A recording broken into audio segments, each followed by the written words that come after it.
You can't put Bat Rider in front of her because that would remove the Bat Rider from the CK.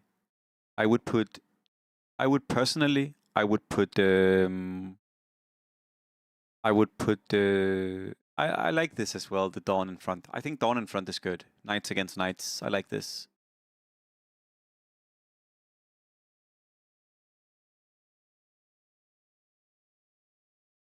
Like, I think this is perfectly good. Again, I usually frontline the Dazzle. I would like if he frontline the Dazzle, to be honest. Because I feel like playing Dazzle up front, you don't really care that much about Dazzle taking damage, and you just want your Dazzle to cast Grave as soon as possible. Like, late Grave is like one of the worst things. Meanwhile, early Grave is like one of the best things in Lunar Trolls, right? An early Grave can be like what just makes a fight.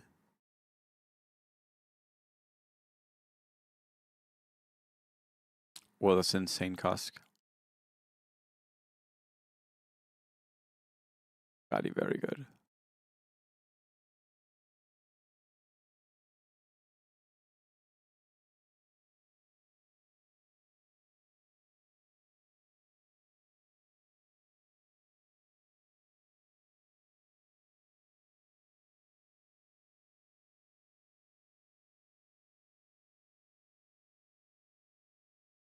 So I guess the plan is to level on 36 and go 6 draw.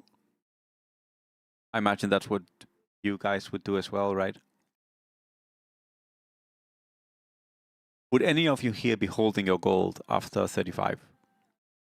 Because I would go 9 instantly on 36. I would go 9 and then I would just try to play for that advantage. A late blink, right? Yeah, that was super late. Okay, so his idea was good. He was just really fucking slow. That was kind of cringe. Like, he just used his blink so late. That was silly. Because he was ready. He was kind of ready for it. He just used his blink super slow.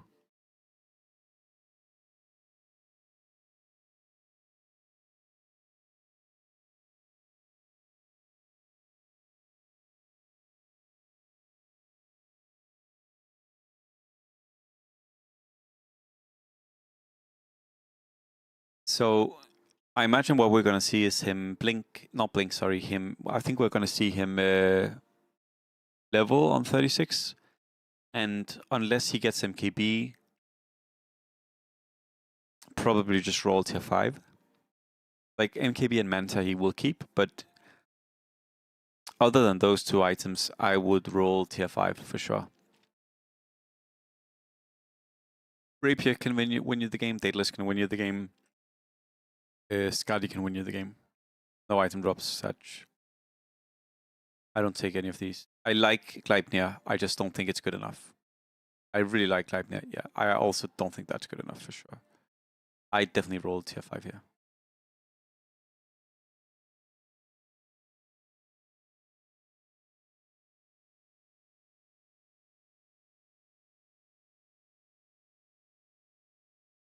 He keeps that. What?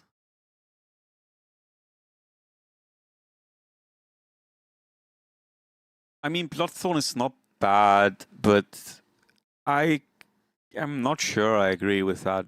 I don't necessarily think Bloodthorn is good enough, but we'll see.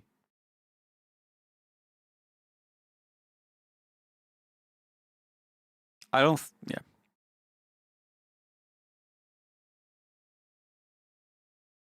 Bloodthorn does help a lot with damage output against like single target units. And if you can like find the Marci and you can Bloodthorn her, then it's really good.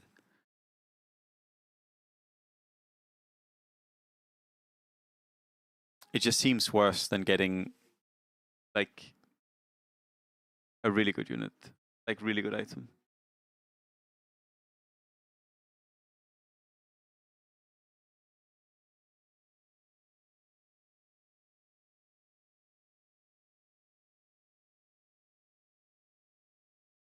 Or Bloodstone drop for the Marci player.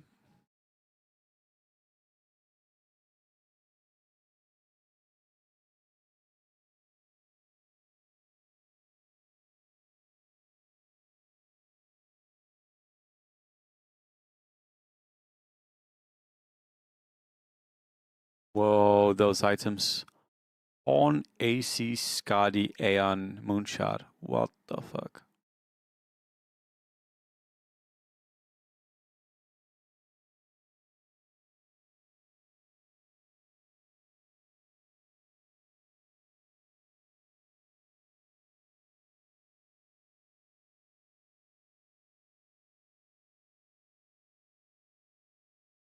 Okay, Bloodthorn is good here.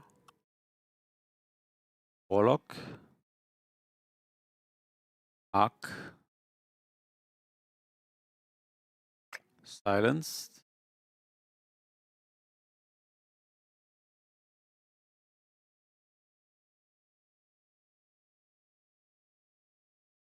Are there two terribly players or what the fuck? Or is it, was this a steal? What is a steal? Okay. I mean, it's hard because if he faces Marci here, he's dead.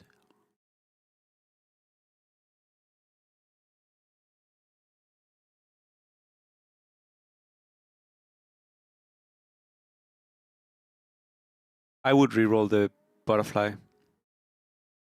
Or at least I would unequip butterfly and then I would reroll it if I face Marci. If I face Marci, I am dead unless I have MKB.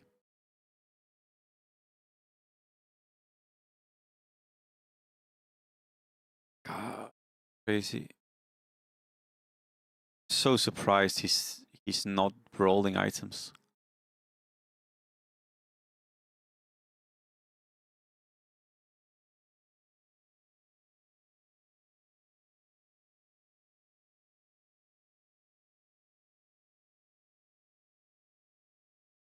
That blink was really important. Oh, it's not enough. I think he takes 7 damage here. Or 6.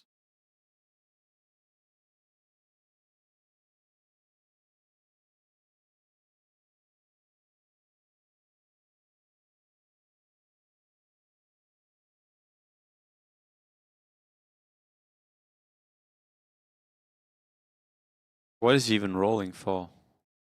Just upgrades? Okay, just upgrades. And you go tier 5 now, right? You really do not need the butterfly, I think. Okay, he thinks he does. I don't remember what this guy plays. Oh, the Hunter player. I think Hunter player kills him as well. Yeah.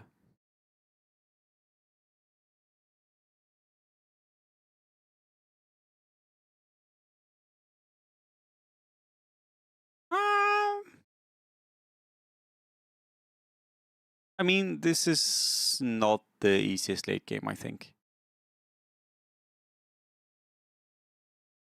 I guess I also just don't like the itemization.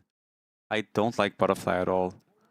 And I also think Bloodthorn is like an item that sometimes is good. But a lot of the time, I feel like Bloodthorn just is so useless. Still analysis day, yeah. So just so you all know, I guess I'm just feeling more in a talking mood today. And I think the thing is, when I play, first of all, I get more frustrated, which is okay. I mean, not that I want to get frustrated, but I get more frustrated. But also, I kind of just want to talk with you guys today. And it's harder to talk when you're playing all the time. So we will just be chilling a little bit more today and checking out some of the games.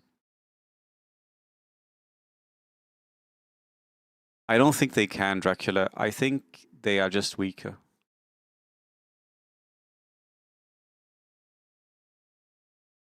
I'm not sure how to buff the items. You could give Bloodthorn like a root, maybe. I think that could be a buff that could be interesting, actually. Like if Bloodthorn also had...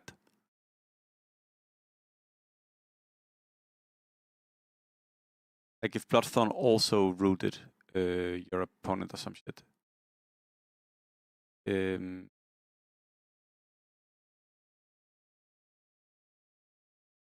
Butterfly, I don't know. Butterfly just feels bad.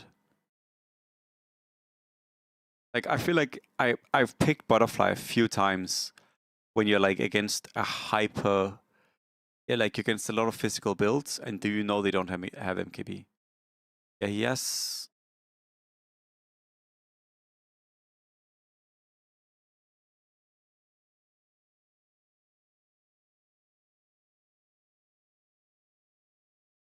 Saying like some weird shit.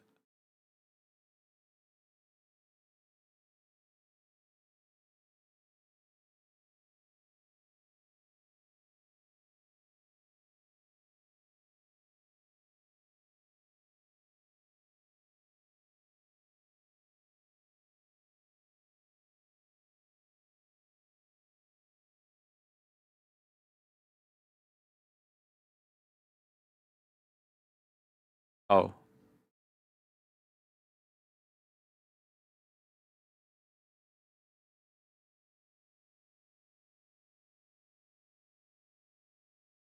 Oh, well, he just killed someone else. Whoa.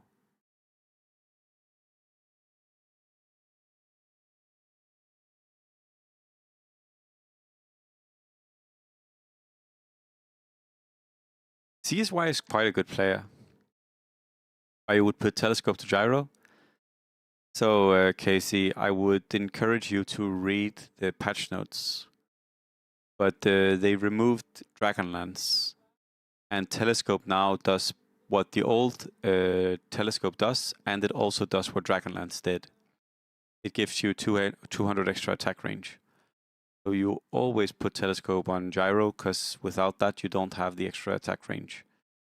It's insanely important.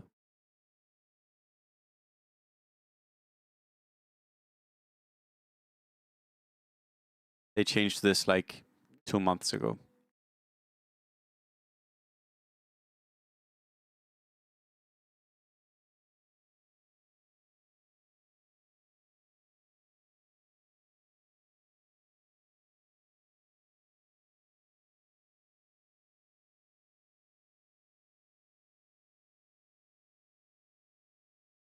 Hello, Luck.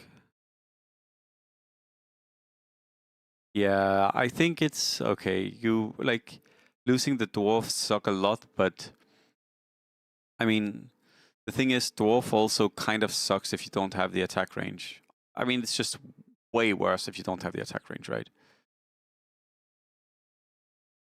He had Horn that he rerolled, right? He had like Horn Refresher or some shit. Such a position.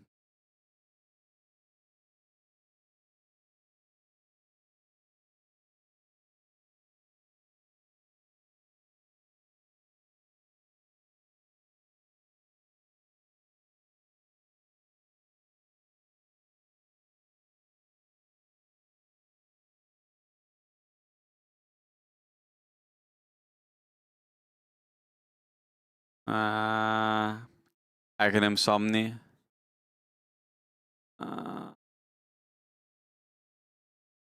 Double Bomb. Amazing Tango. +8. He's not even you. Okay. Oh, top 4. Easy. Easy quit. Fast out. He's the fastest at leaving.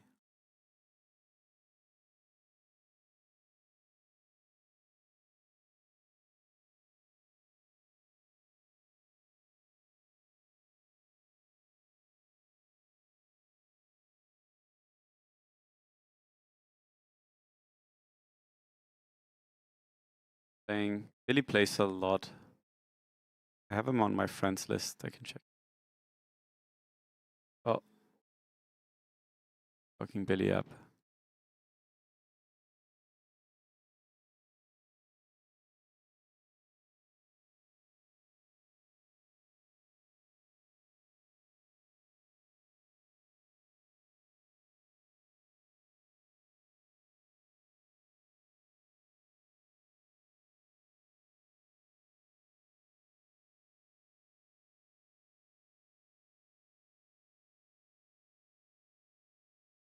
Yeah. I've played that a few times. I think that's generally just a good thing to do, honestly.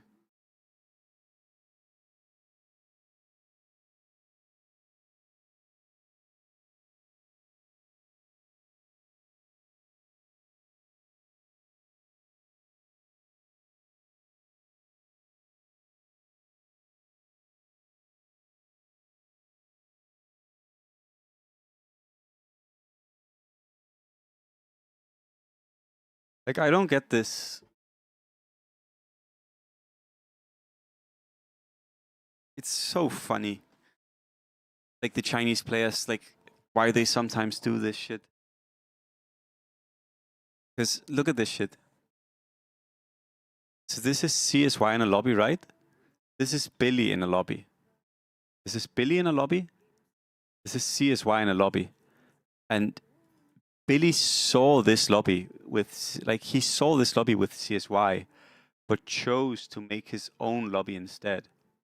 I just don't get it. Like, are they, like, why not just join the CSY lobby?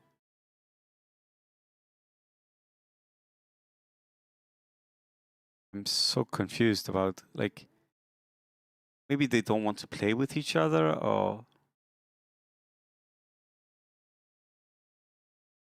And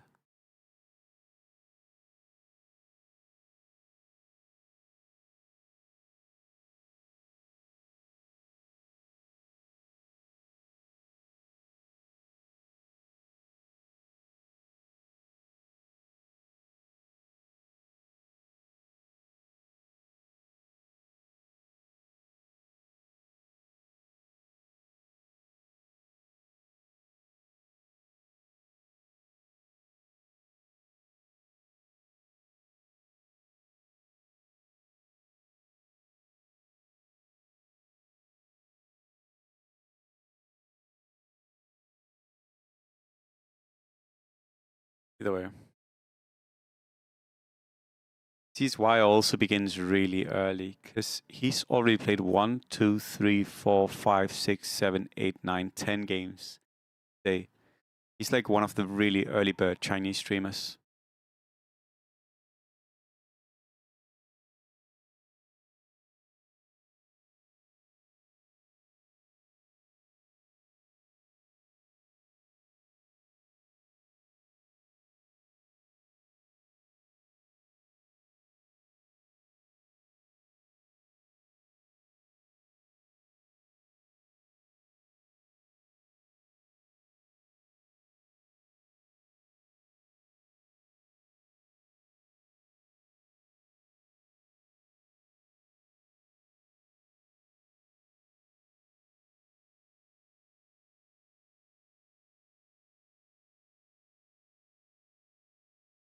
I also think he's really, really good CSY.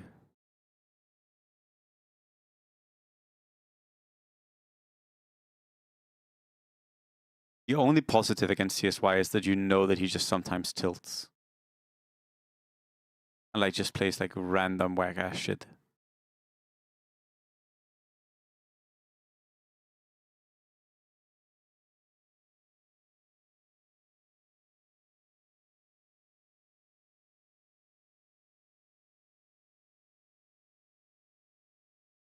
The Iowa Kia build. Is there a new Iowa Kia? I feel like I was the inventor of Iowa Kia.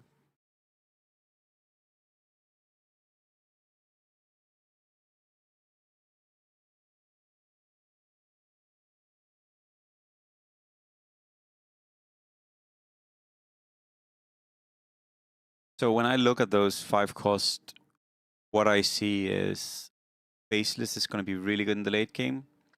Sven builds are going to be really good in the late game. And EA gives you some good options as well to play like nice Sin games. Of course, I imagine everyone does the same.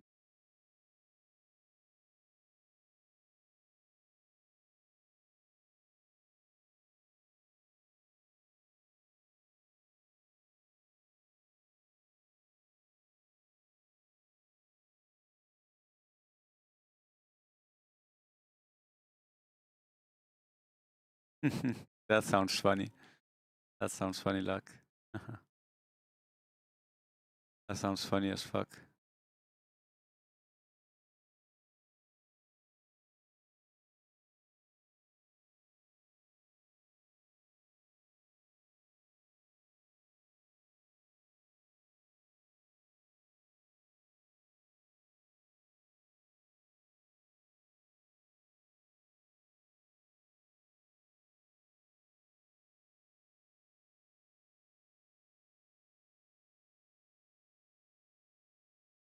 So Skywrath 2 really early is really good. I wonder if he's going to keep these units on the bench. I mean, Axis is a nice unit. Axis also pretty good with Sky because All is not that high cooldown and you do take damage to cost it anyway, so it's pretty good.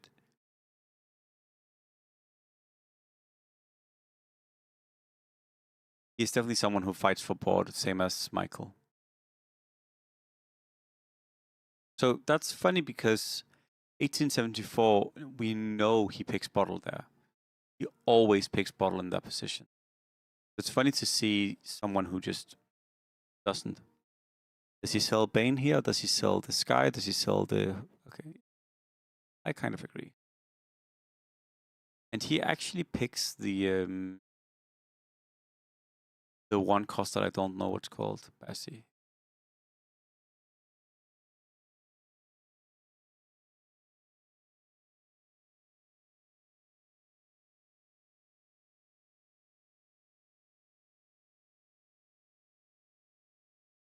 Nice early gold.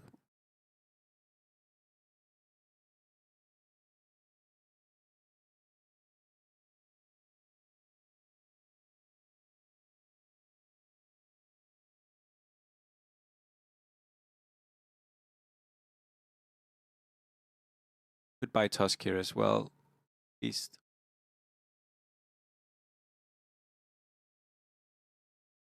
Don't care about any of these units.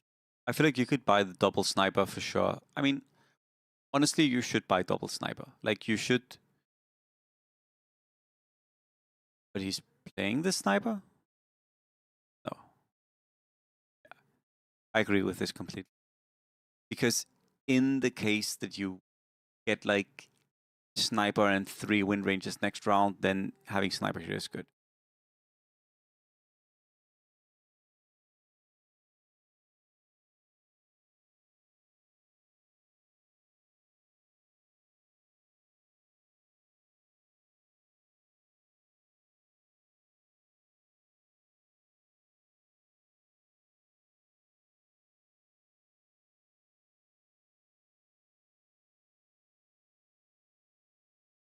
Interesting he picked before he saw the fight.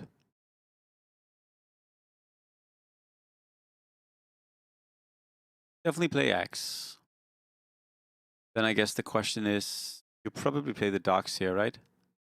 I disagree with this. No way, that's better. You cannot convince me that is better.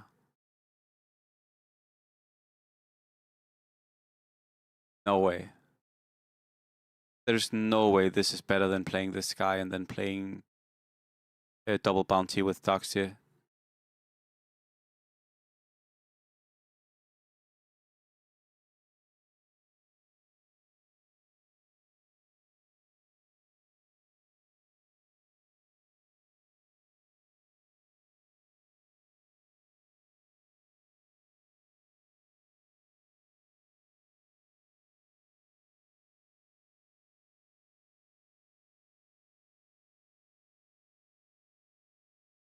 Nice. Well, there was the sniper we talked about earlier. Got this double, like the sniper pair, then maybe you got the sniper 2, and you did get sniper 2. Sniper 2 is really strong. Sniper 2 is really good damage early. Super nice unit. High range, good damage, good with items, good skill. The skill especially is really good early because no one positions around the skill early. So you very often end up sniping like a good unit. Like, for example, here. Okay, he sniped the ogre, not the kind of cringe. Very, very, very good unit to have here. I would consider selling the mech. 1 gold. Yeah, like this a lot. I would have done this too. Huskar is insanely good. But can you play Huskar anyway? I actually wonder how good 3 Hunters is, because I think it's okay 3 Hunters, but 3 Hunters used to be trash. The reason I'm asking is I wonder if it would be better to switch the board a little bit.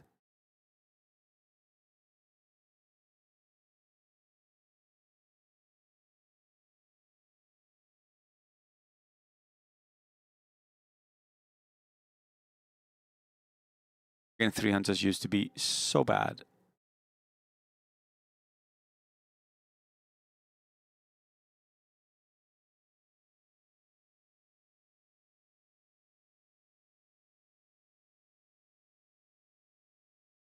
But I guess the minus armor is pretty nice.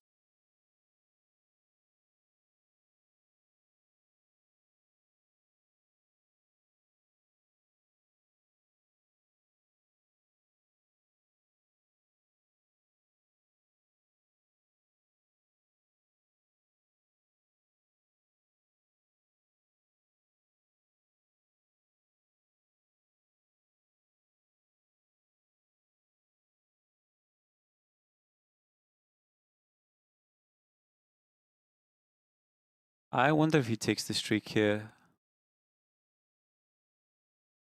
Oh, he's gonna get arrowed.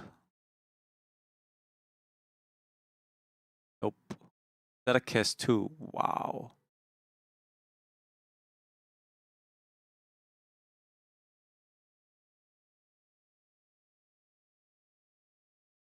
Paramji probably not a Chinese.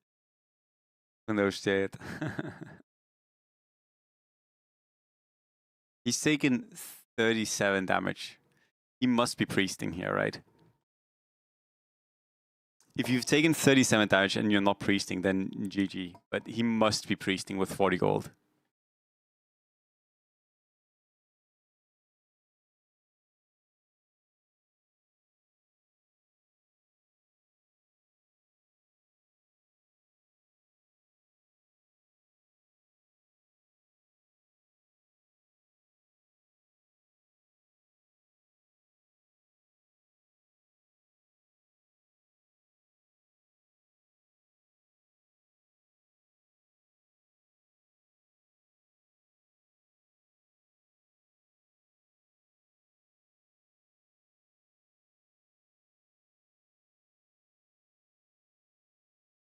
Centaur with Ogre Hood. Josh, can you explain to me the idea behind Centaur with Ogre Hood? It has never been a thing though. But I appreciate that you're asking. But could you explain to me how you see Centaur with Ogre Hood working? Like what is the idea between Centaur with Ogre Hood? Hello, Sense. You eat a lot of units with Centaur and then Double Edge does 1 million damage or what? Is that the idea? But I don't understand. If I want Double Edge to do damage, why wouldn't I roll for Spell Prism Dagon instead of tier 5? Like I would roll Dagon, I would roll Spell Prism, I would roll Bloodstone, right? I probably wouldn't roll tier 5. Sustain with 4 Naga. I don't think you're cooking as much as you think you are. But Josh, there was one build you used to play 6 Naga Centaur actually, because the self-damage Centaur does when he does Double Edge used to trigger 6 Naga. It was pretty sick. So you would self-trigger the 6 Naga, and then you would also protect yourself from the damage of yours. It was pretty good. Abaddon is really strong. Abaddon is really good. Abaddon is really good.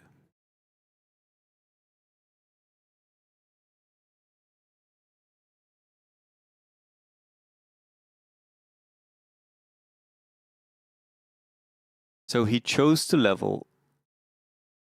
Is he going hunters or what is he doing? Also, why is he not picking? I thought he was going to pick weaponsmith and roll hunters, but apparently no.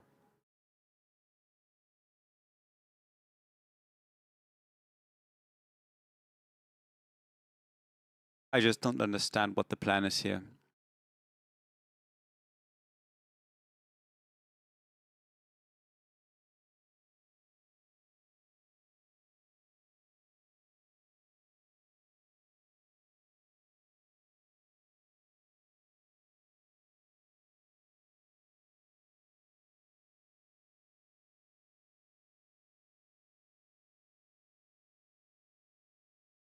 Hello, so B guy, sorry, writing in YouTube.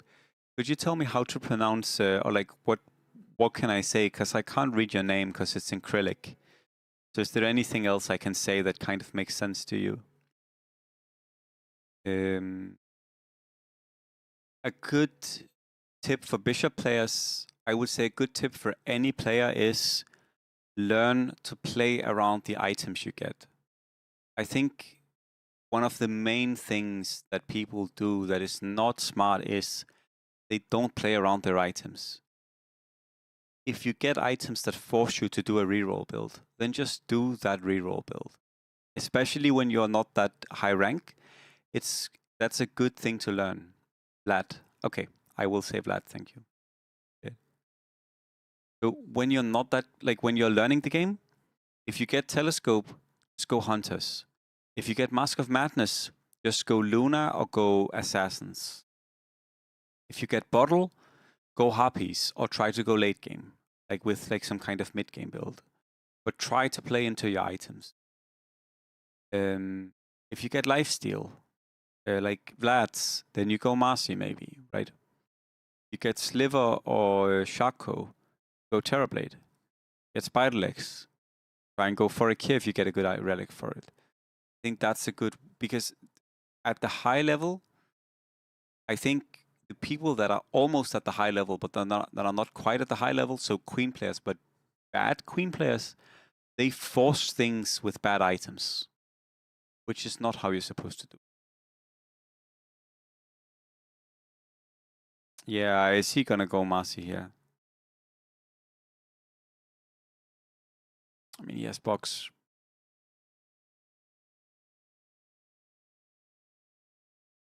I think learning how to play around your items is very important.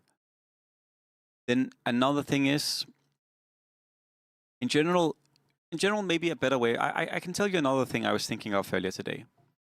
So I think a lot of people, they play DAC as if it was poker.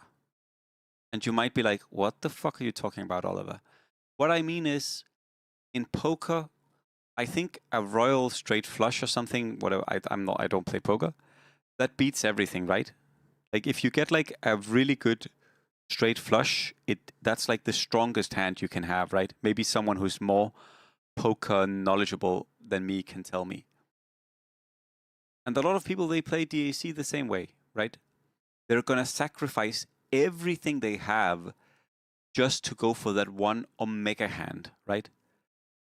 It doesn't matter if they get like 3 kings. They're still going to sacrifice everything to go for the royal straight. That's how people play DAC. Meanwhile, in poker and in DAC, you don't play the game that way, you know?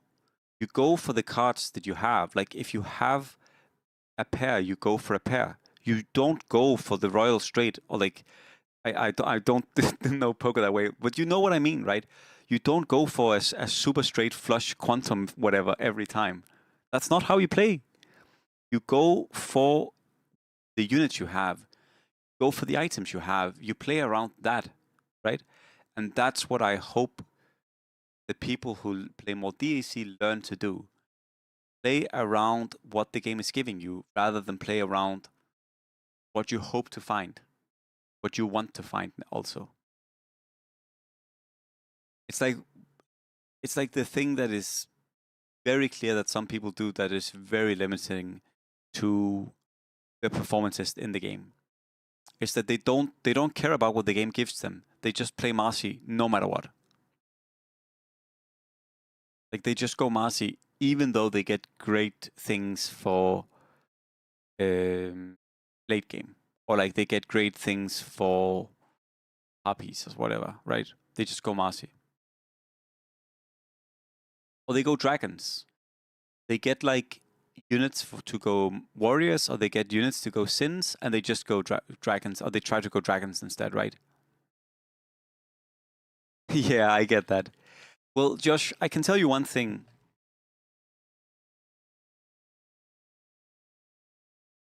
Easiest way to get funky games like that, right? The easiest way to get funky games like Viper Monk is get good fundamentals. The better your fundamentals are, the easier it is to have those funny, strange games where you play crazy shit and it works out. That is only something that is attainable because you get your fundamentals up to the level where you get the ability to be flexible in that sense.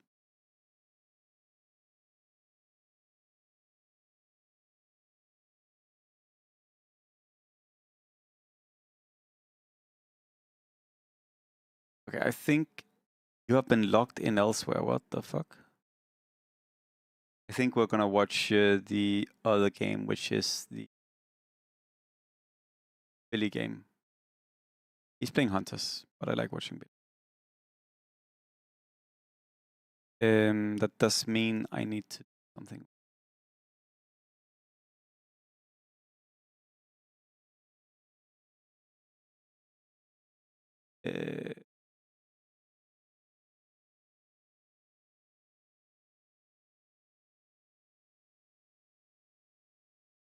Window capture.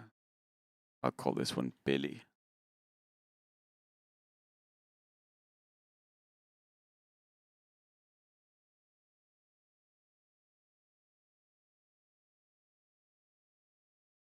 I'd be like, what the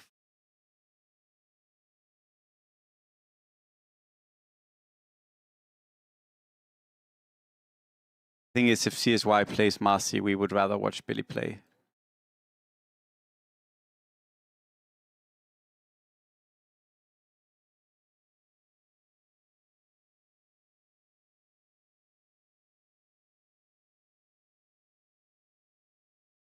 So this guy is an insanely good player as well. We call him Billy because that's what it says at the beginning of his name. He was actually the guy who popularized Lina Harpies way before anyone played it. This was actually before he played Harpies. This was before Harpies existed. He played like the Lina Mages build with Grimstroke, you know. Before anyone else played it, this guy played it.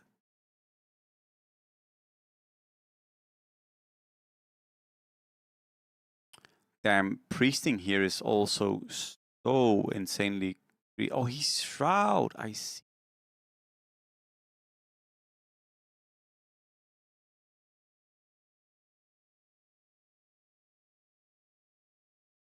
Grimstroke was so crazy.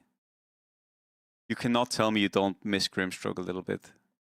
Grimstroke was so insane. Grimstroke was fucking stupid. Yeah.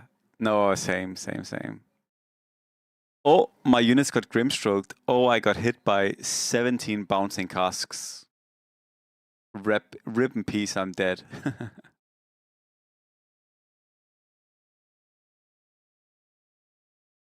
Oh, I got Grimstroked. Oh, what a shame. 19 units are doomed now. Look, are you sure you wish Harpies and Grimstroke are in the same patch? Are you sure you wish? Wish is a strong word. Wish is like a pretty strong word. Are you sure you actually wish that? Like if you had a wish, would you wish that Harpies and Grimstroke? You can get peace in Palestine, you can cure cancer. What else do we want? Like save the climate, and you're like, no. I just want Grimstroke. I want Grimstroke and Harpies. Grimstroke. Okay, I mean it's fair. It's fair. It's fair. You know what you want. Good. Not everyone knows what they want. You want Grimstroke. Also, yeah, that was insane. Having 2 Demon Wizards was crazy. I kind of liked it, honestly. It was... I mean, I think we all know that the reason it doesn't exist anymore is because of Harpies, but it was good.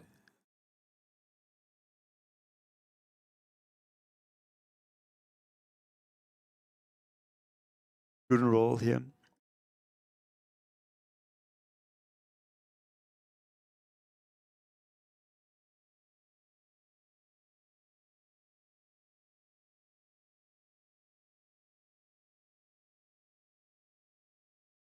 It's interesting to me that he's not re-rolling the Force Staff. I don't see any advantage to having Force Staff here at all.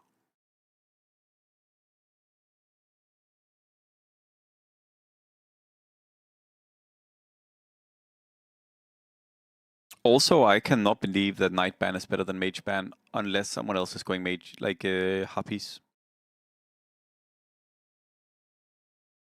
Like, I wonder if the Queen 36 guy is going Dina Harpies, because if not, I don't understand why you would ban. I don't understand the Night Ban. I also don't understand rolling here.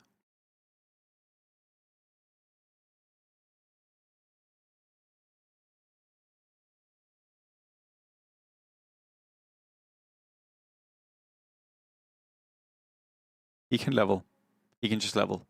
You don't. You level here. You.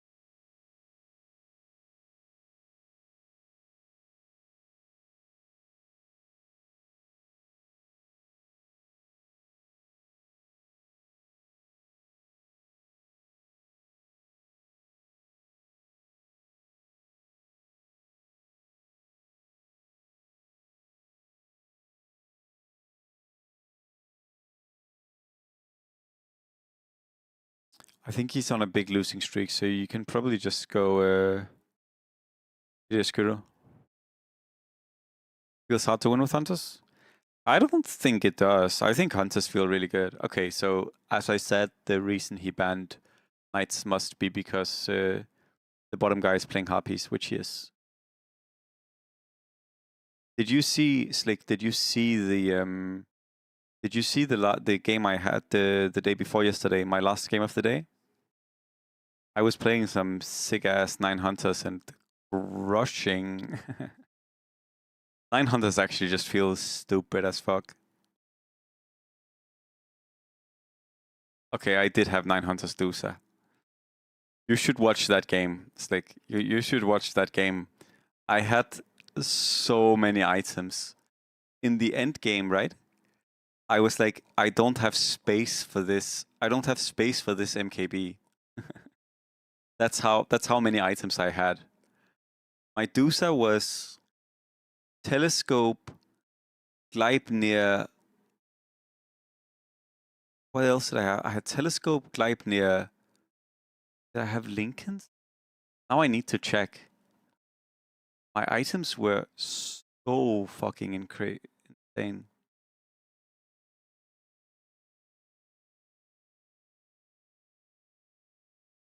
One second, I'm gonna check the items because it was ridiculous.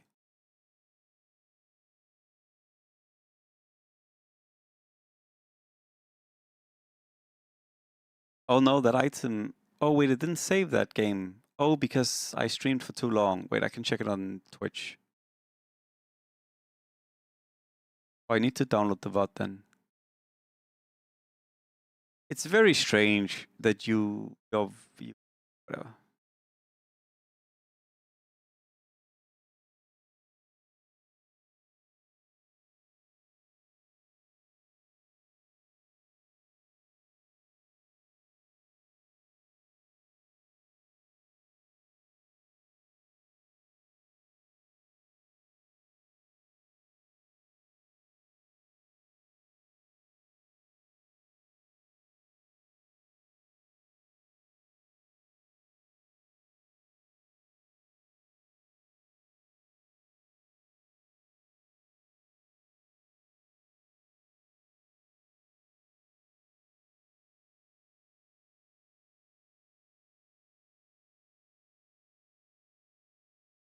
Yeah, so my items were Rapier, Manta, Havoc, Gleipnir, Lincoln's telescope.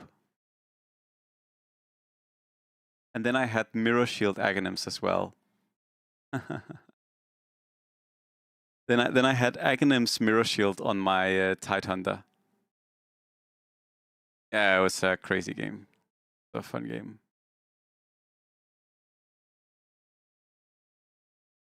I was playing against Dark, and he was playing 9 warriors that just got crushed, and then he switched into 6 orc, 6 naga, and got crushed, and then he switched into 6.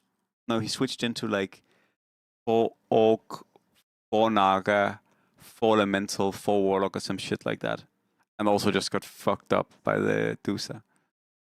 Crazy game.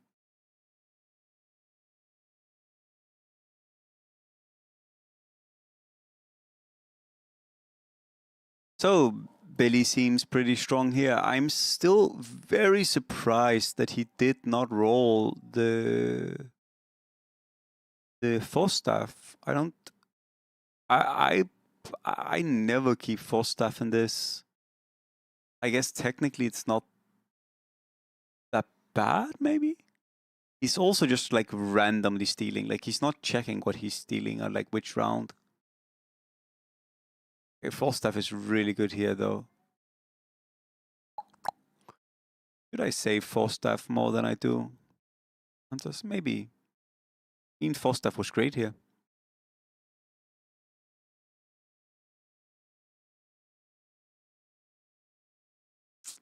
Damn.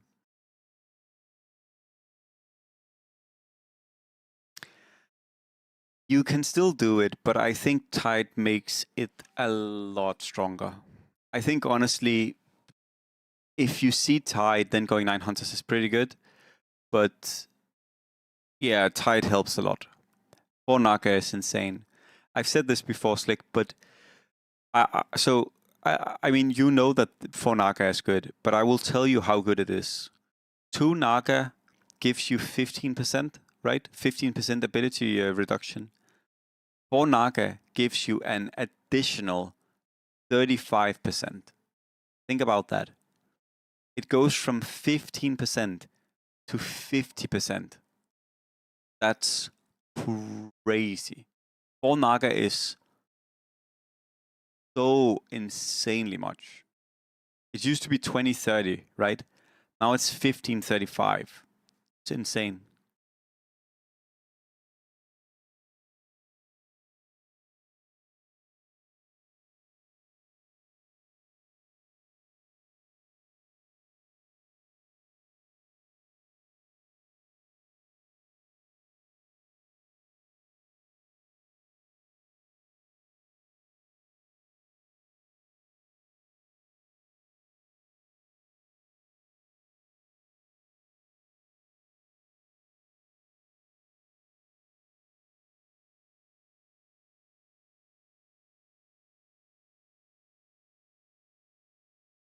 Interesting positioning.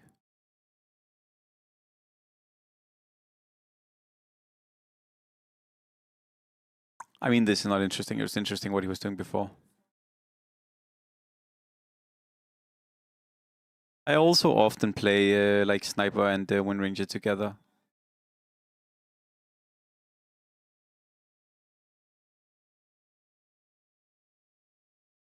And here.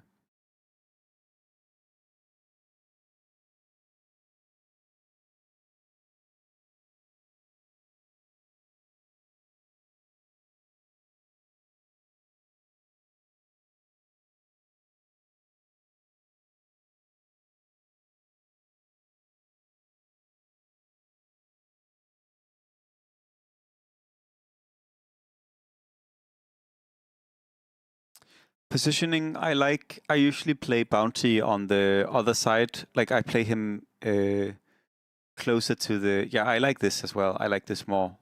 This is also how I position it with the Sniper above the Wind Ranger. Okay, never mind. Okay, never mind. I like the Sniper above the Wind Ranger to protect. I also like the Bounty on the other side of the Enchantress. I don't like the bounty in the middle, but I don't think it has the biggest impact on anything, but yeah.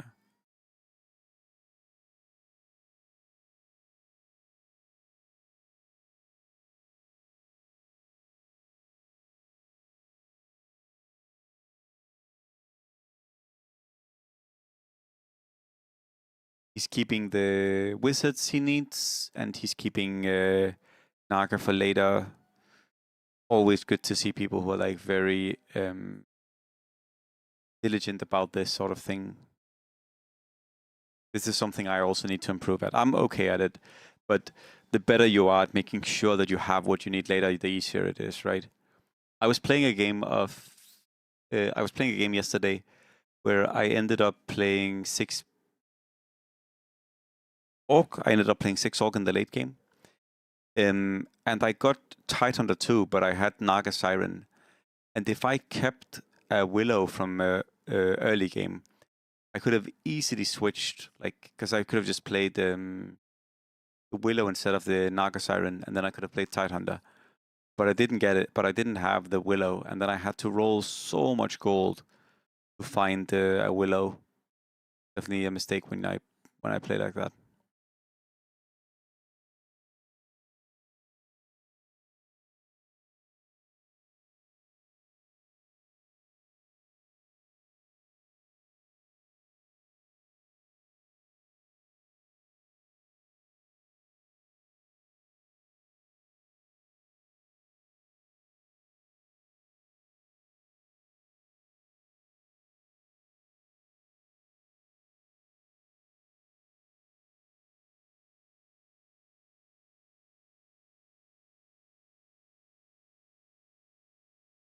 I think his positioning is okay here.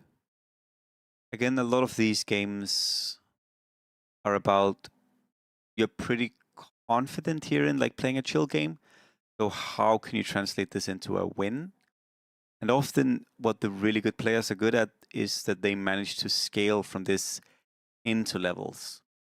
I think this is like one of the big differences between like the really, really, really good players and like the amazing reroll players. This would be like Lin Huge and Michael and SSS and yeah, the like. I think it is that they are so good at always finding the goal so that they can scale from this point. Super important. And they're just so good at it.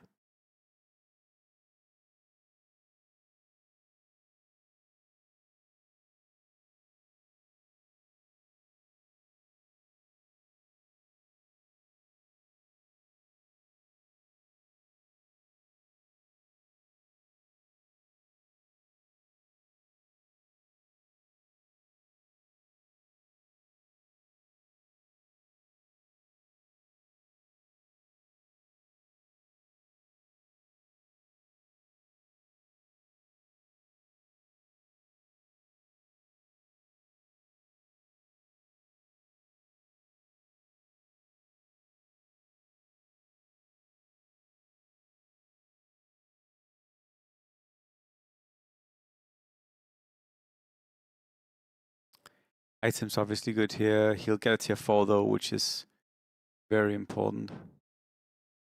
I mean, you could pick second chance for a good item. Or random. The balloon is if you're afraid of dying, but... Oh, he did use his tangos already. Whoa, he had a big loss then.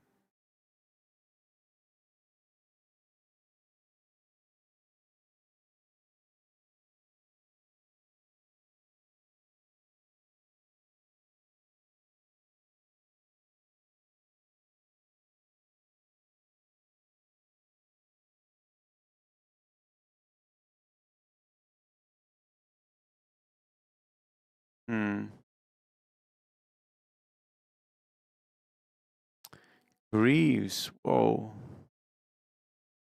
I did not expect that.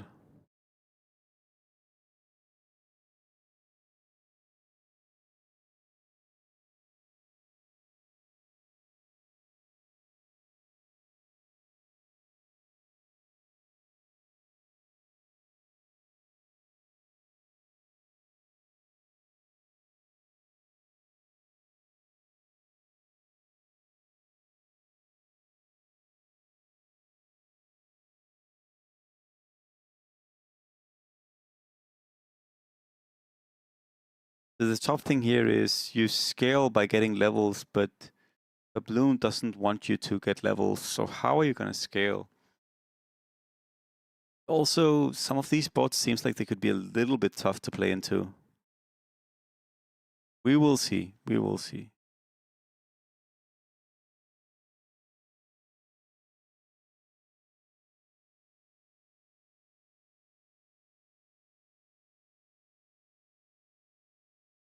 I mean, the balloon is really good for health, right?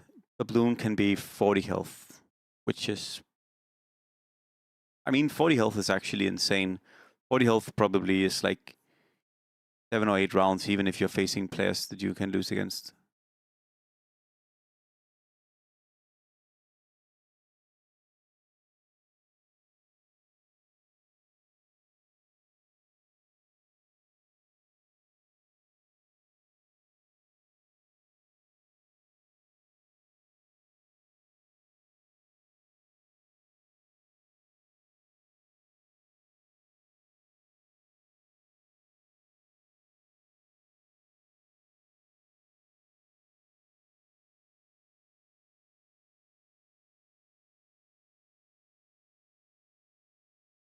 Again, so the idea here is we're trying to figure out how does he progress onwards from this point onwards. Normally you want levels, but how is he going to get enough levels here? Item-wise, I understand Greaves because Greaves do help, but the thing about Greaves is Greaves don't help you win the fights, which is kind of what you need to, like, it doesn't help you kill, and usually that's how you win the fights.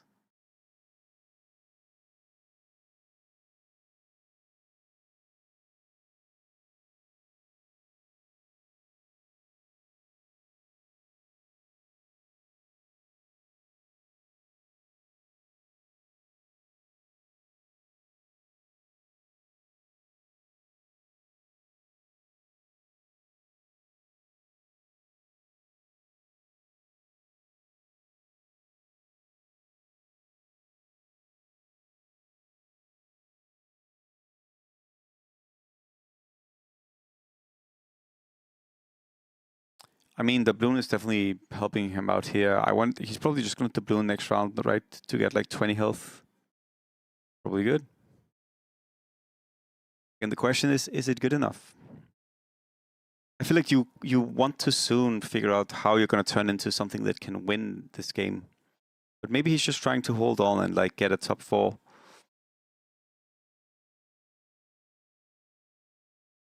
Some people are better at playing for like top 4.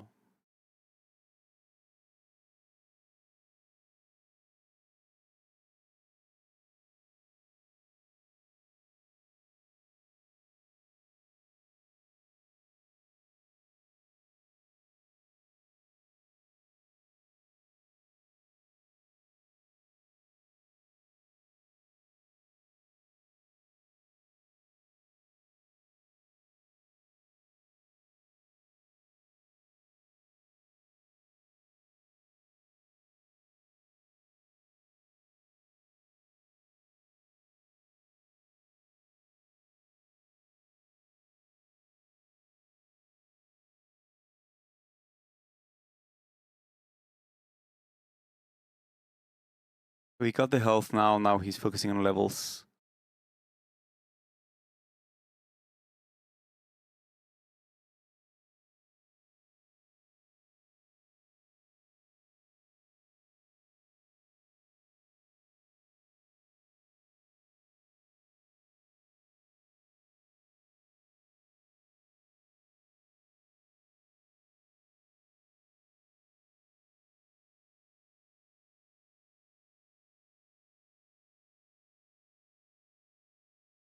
See what he gets here. Kind of neat things so you can begin popping. Like, it is a bit a bad situation to be in. Okay, Trident is a very good drop. Manta is insanely good. Wow, those might to be like 2 of the best things he could have gotten. Trident against DYM is probably the best drop, and Manta is insane. Wow, that was really fortunate. Holy shit.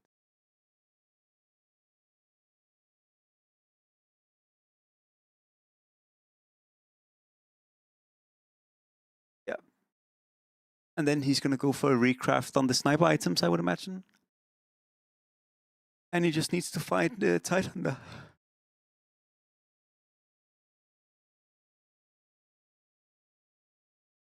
Oh, Clinks. I was just about to say, if one of the undead players sold, why he should just switch already, right? Oh wait, he's missing Dusa? Oh, I see.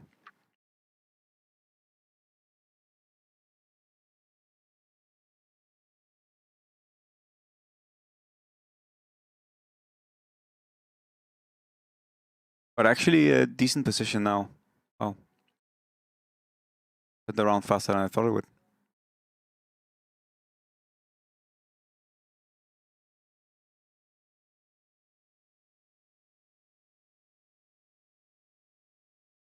Yes, so you're rolling for Dusa.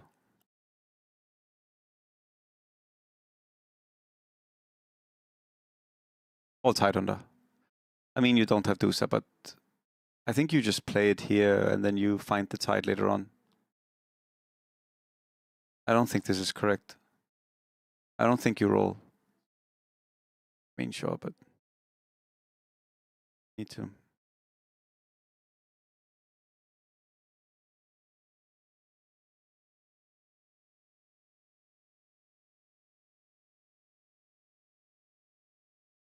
Okay, nice.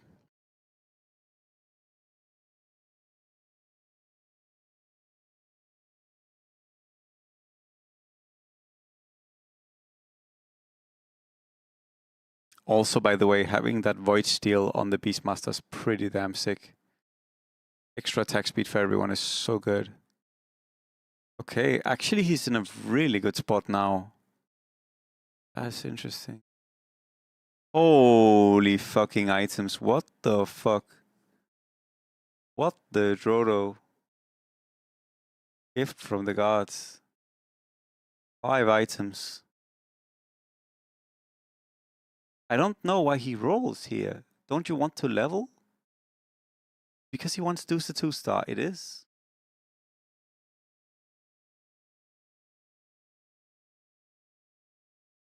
But you really want the level so you can play 4 in Naka.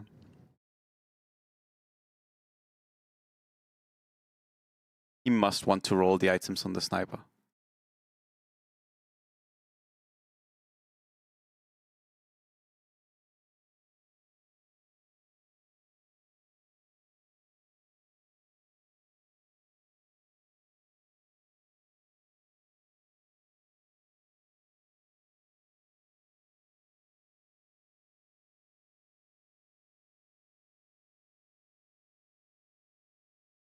Holy golden items, what the fuck? Okay, it's him against TYM. I would go tier 5. But it is a Pandak here.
He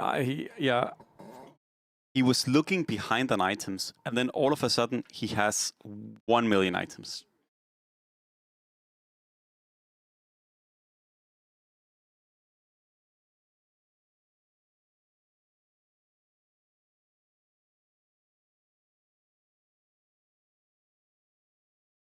You could go Ogadusa, actually. Like if you wanted to be really cool, you go Ogadusa. You go Ogadusa, could be good.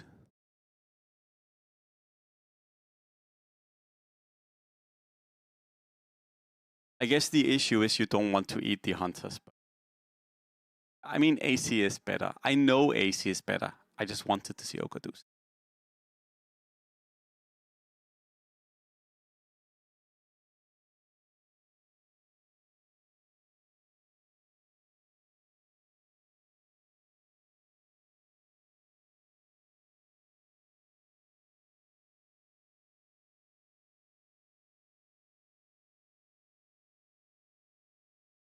I don't know, Gildan. I don't know. I don't know how they want you to do that specifically.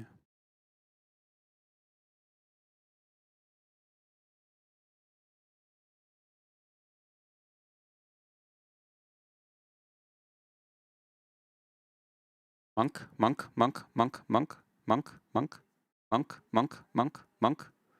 Pick the unit for fuck's sake. Don't. Oh my god! Why did you go monk?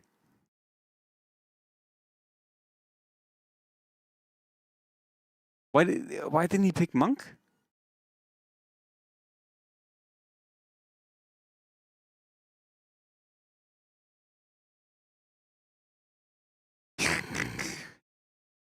I mean, he's probably cooked regardless. You need to play everything in the front, I think.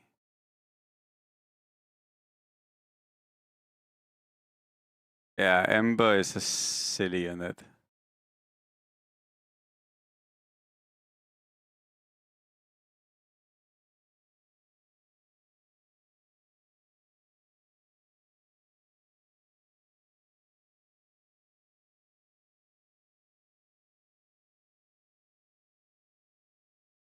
Garbage Bash, thank you so much for subbing. Thank you so much for subbing and for supporting me for so long. 22 months. Thank you so much, man. Thank you. I hope you have a nice chill day as well. You are very welcome. I'm happy you enjoy the streams.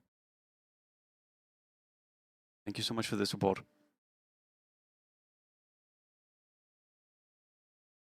Thank you so much, man. 20 damage? Okay, anyone can take this.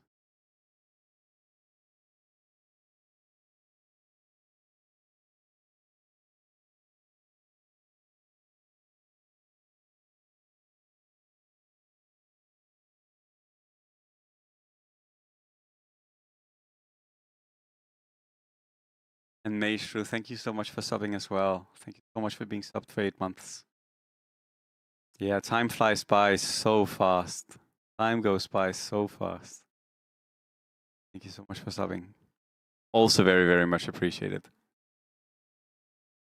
Thank you so much, man. DYM is decently good, yeah. He got Omega Pandas, though. It's both Ember 3 and Earth Spirit 3, right? So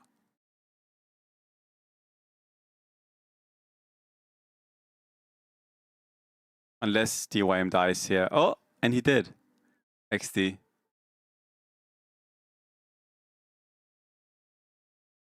Well, he won somehow. No, it doesn't. It doesn't.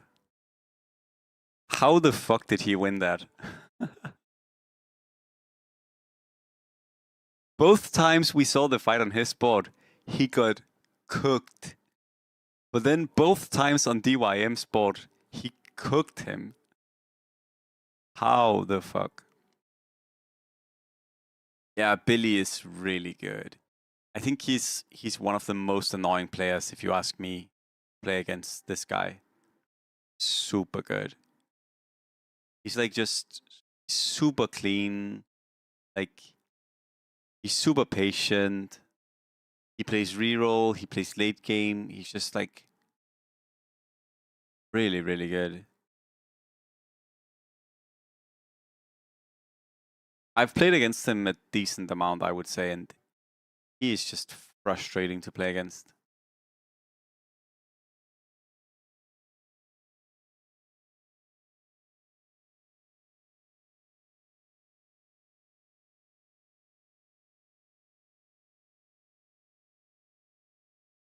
I wonder if he's done.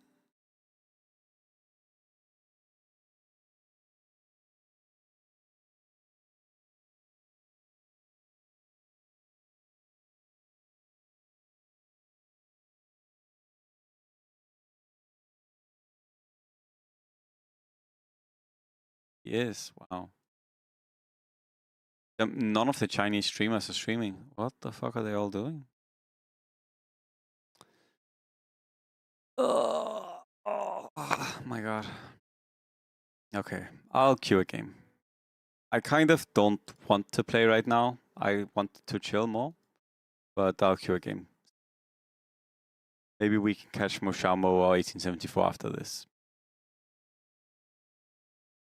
But I guess I'm forced to do it since they're all done.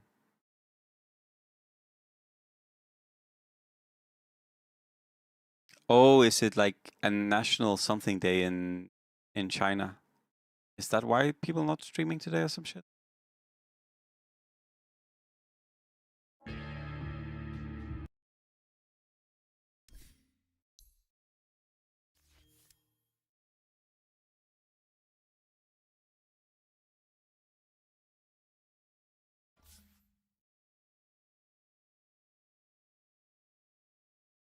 We'll create a lobby.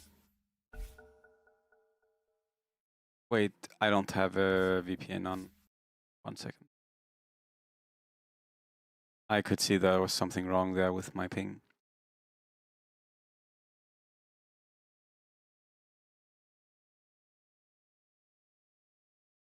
All right, now we're good.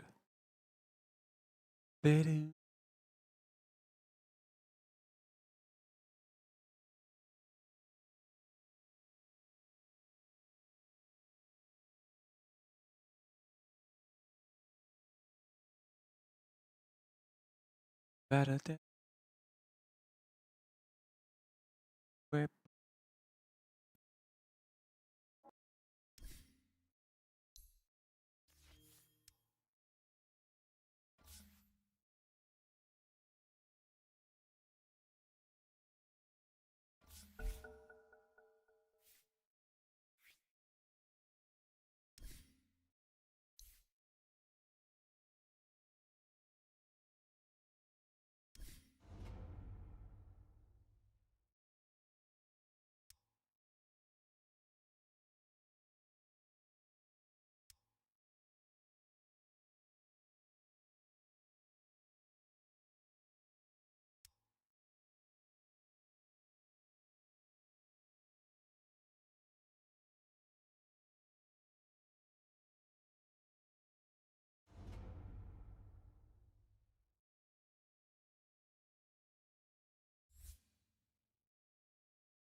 This guy is also good.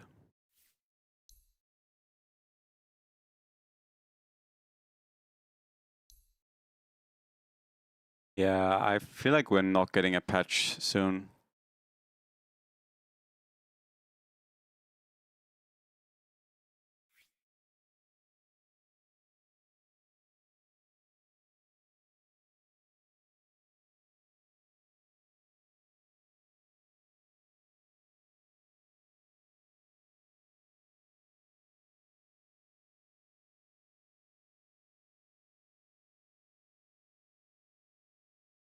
We can do some words on stream, yes.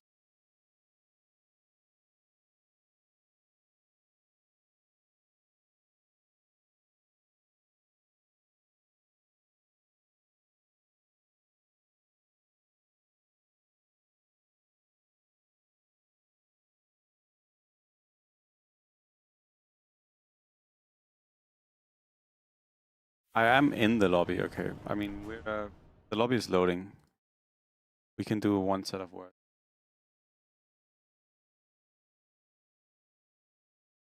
What the fuck is this?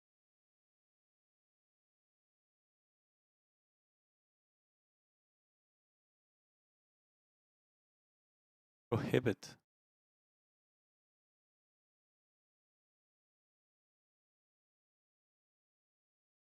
What? What?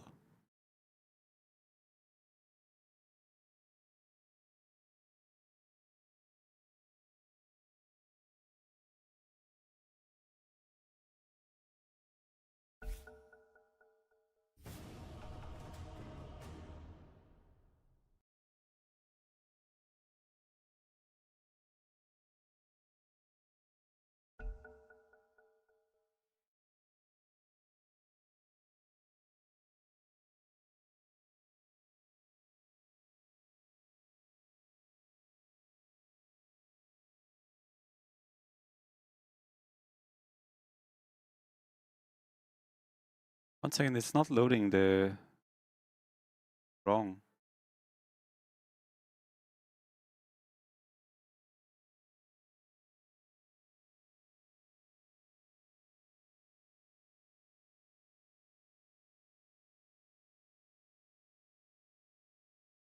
Very confusing.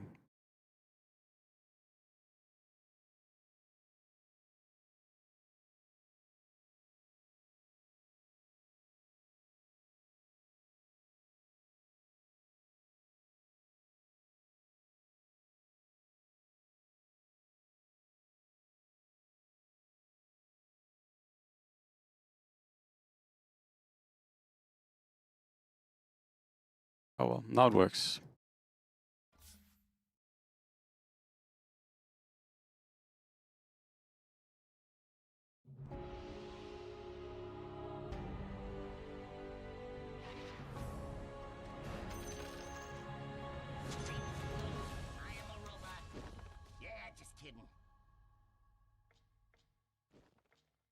Yes, please, Moondog, please send it. There is a music channel on the Discord. I would love for you to send that. I would love for you to send it there.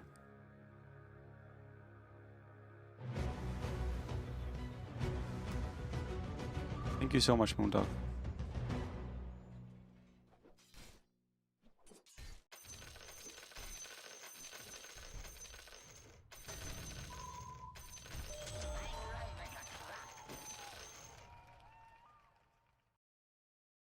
Guess we better. Yep.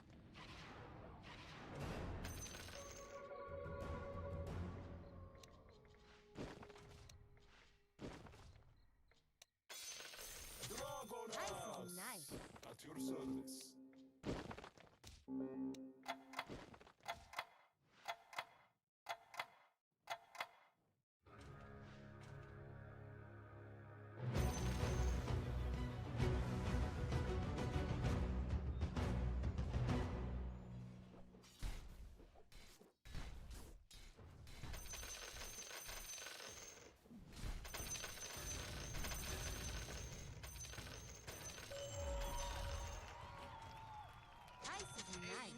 Blessing.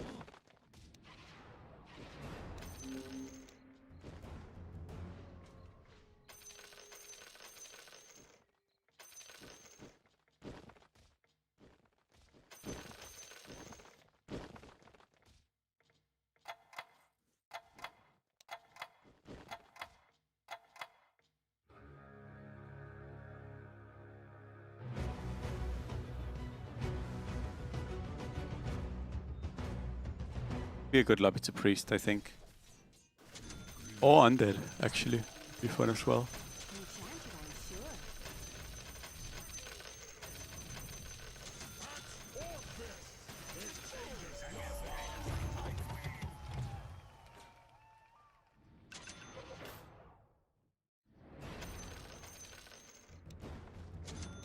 Enchanted, I'm sure. Enchanted, I'm sure. I'll just sharpen my spear and I'm ready to go. On my way. Dr. Clinker.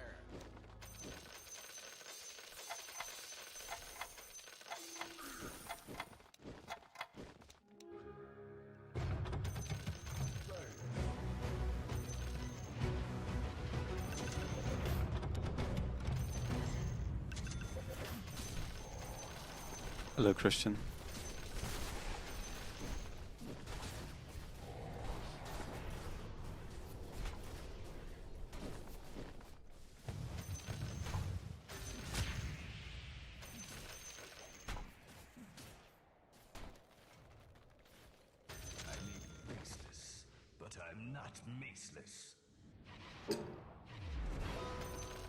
Likewise to you.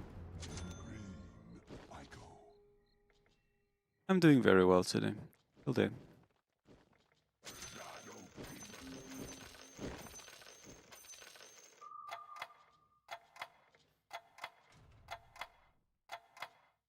Oh, I'm sorry to hear. I hope the stream can help a bit.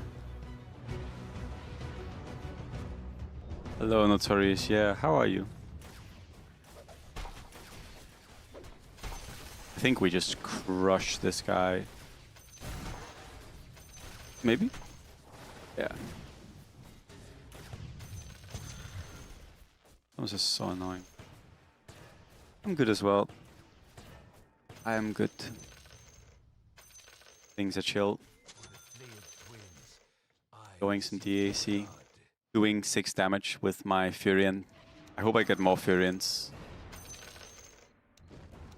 Also nice. Honestly, you know what? I'm gonna do it like this. Just because this is a super annoying whack-ass board. It's like just to play like a fucking whack board.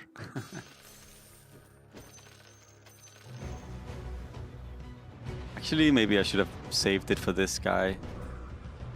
Yeah, maybe some ogre.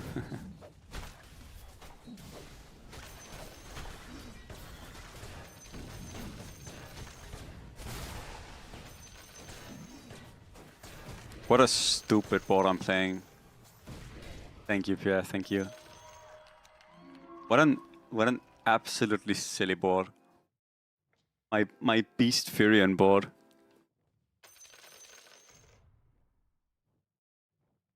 Give me another Furion. Furion me up. Ice is nice.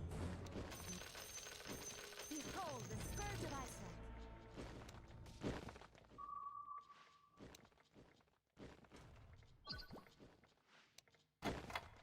It's Commander Dresden to you.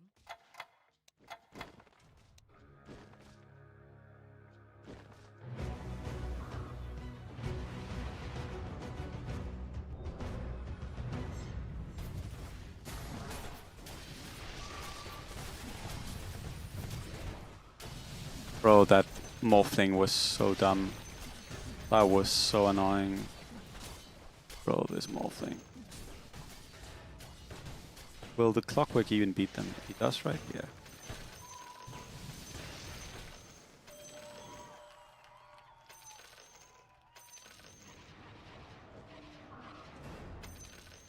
When you play with Lena, you tend to get burned.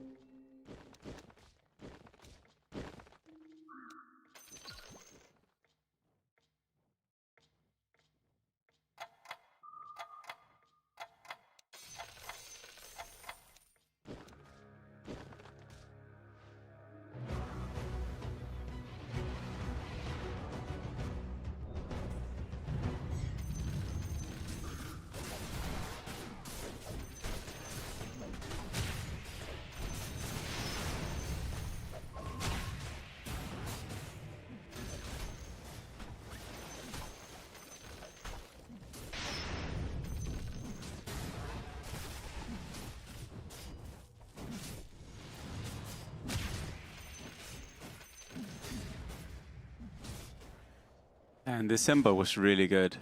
December did so much work.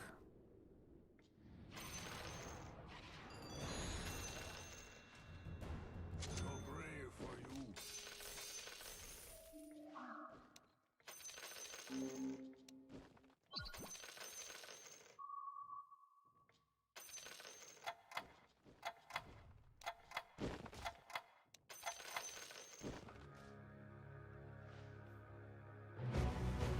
I mean, at least I'm playing Priest.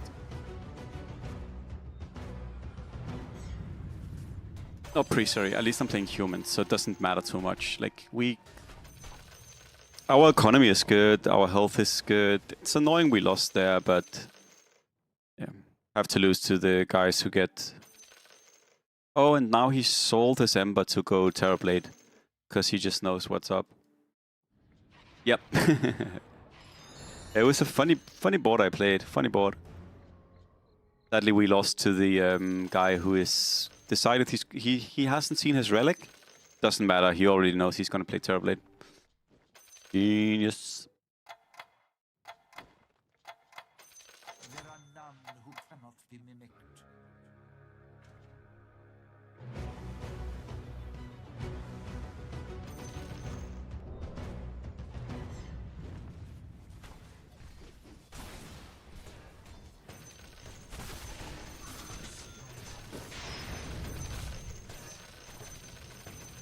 Yep. Ah.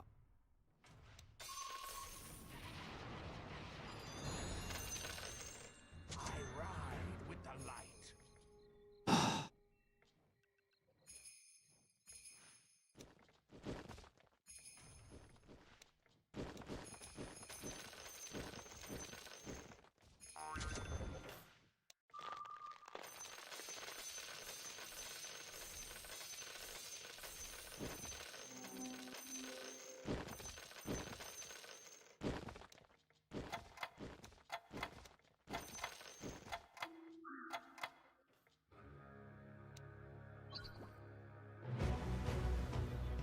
That was the best random.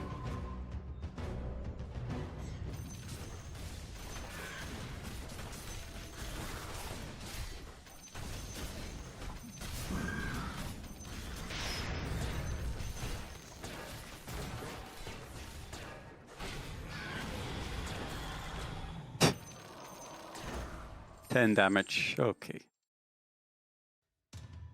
Oh, he rolled all of his gold. Why would you do this? Why would you roll down to 18 here? Interesting. Very interesting.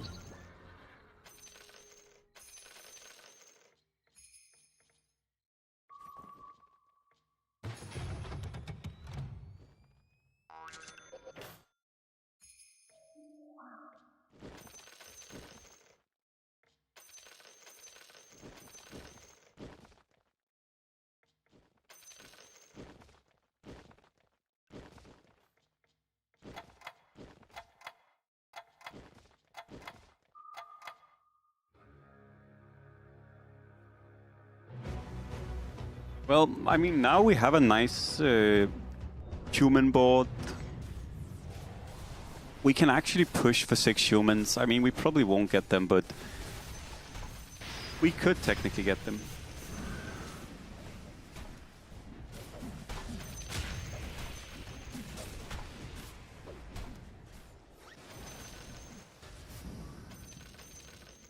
Yep. I mean, this is a good position to be in for sure.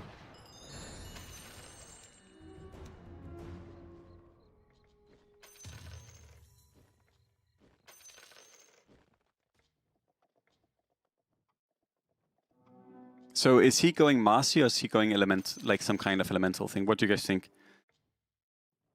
He banned Marci. Sorry, he banned Akia. Do you guys think this is Marci? Or do you think he's doing something different? What will you guys guess? I'm guessing Marci. Why? He has Treant. What more do you need? He has Treant and he has Aghanim Shard. Perfect. Amazing setup for Marci.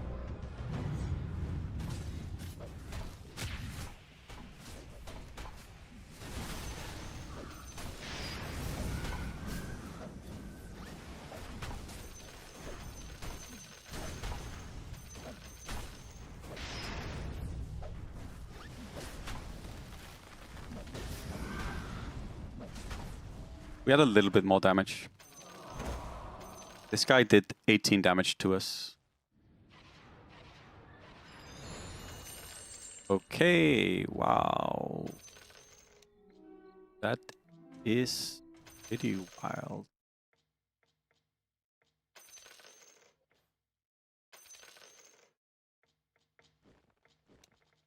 I ride with the light. When you play with Lena, you tend to get burned.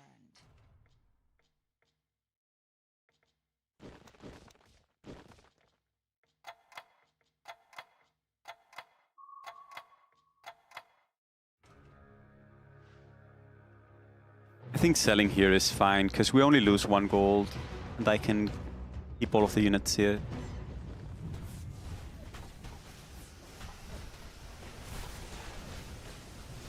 And I have CM2 as well. That is the main reason that I'm fine with doing this, because CM2 is just... CM2 is pretty damn good for this kind of board.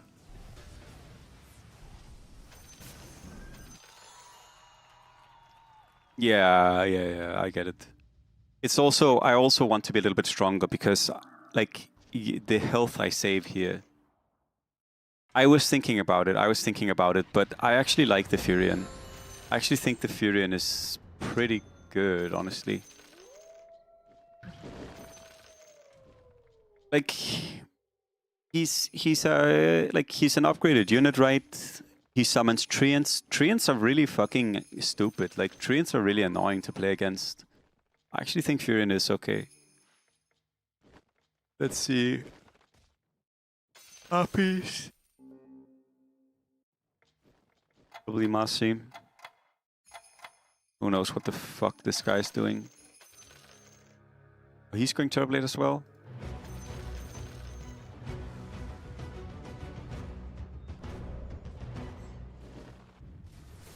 Yeah, like the summon is really good. The summon is really good. Like, Nature's Call can be really annoying.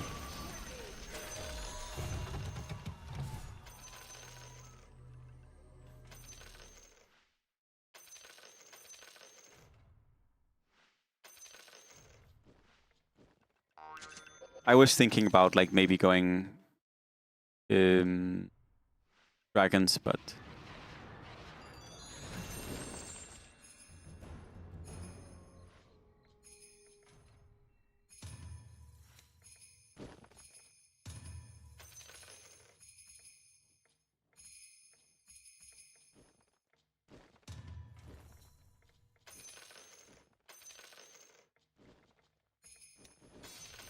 Wolf in man's clothing.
this might seem strange, but it's like I lose 2 gold this round, I lose 1 gold next round.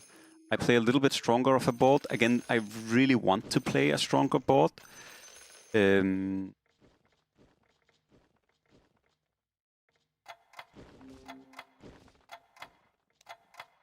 also I have a little bit higher of a likelihood of maybe finding a 5 cost or maybe finding like this upgrade. Like, I think the HP loss here is very well worth it.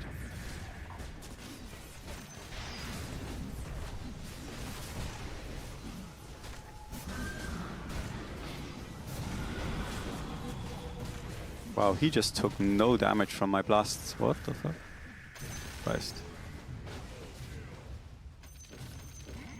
Oh. I'm surprised I lost 15 health to this.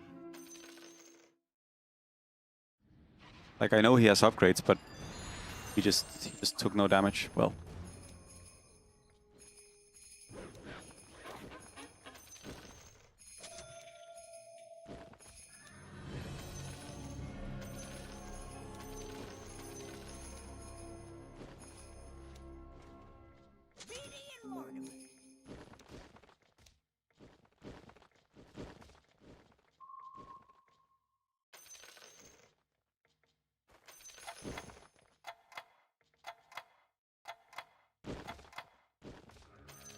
I didn't mean to do it like this.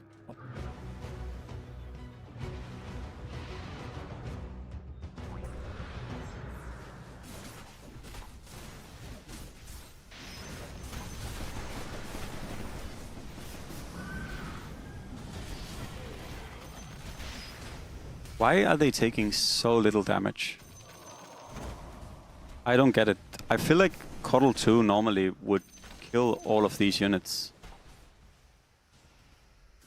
I'm very confused. Am I wrong? I feel like Coddle 2 should know, like, how did this unit not die? Not like he's playing Naka. Super confused. No, it wasn't, but it was still a pretty high level blast, no?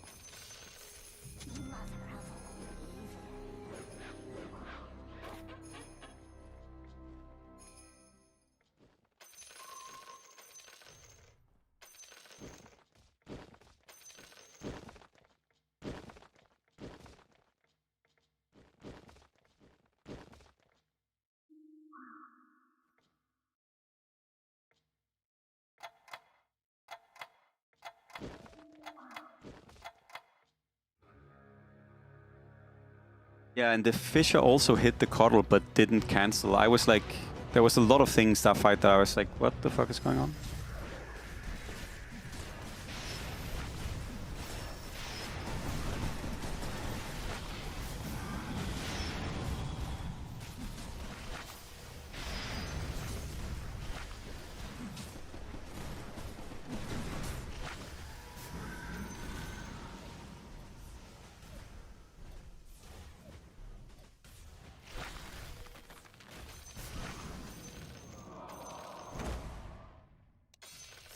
Mereska has arrived.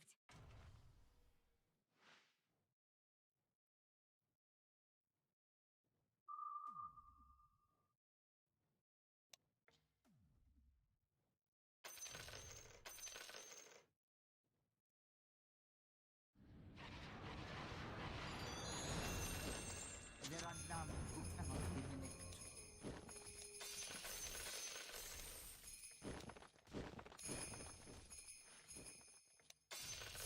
Beatty and Mortimer. Feel the earth shake.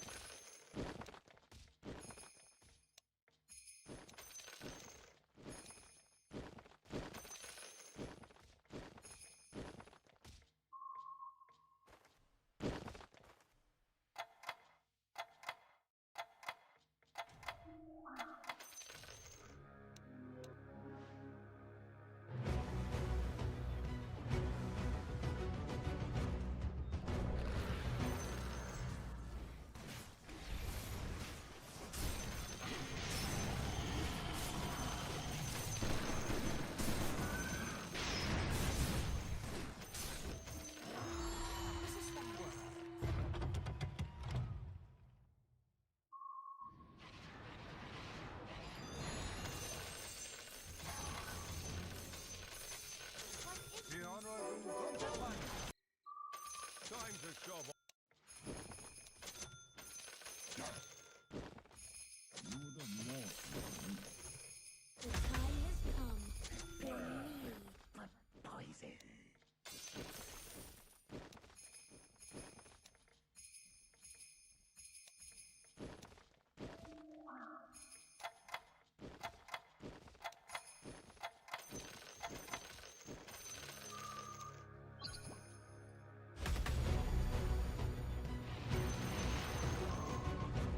Is this some kind of 6 Warlock shit?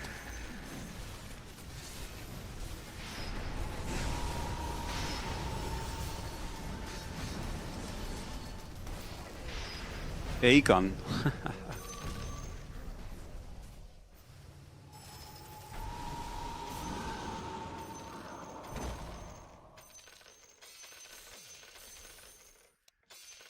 Siren rises from the deeps.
What an annoying fight. Oh my god, what a great...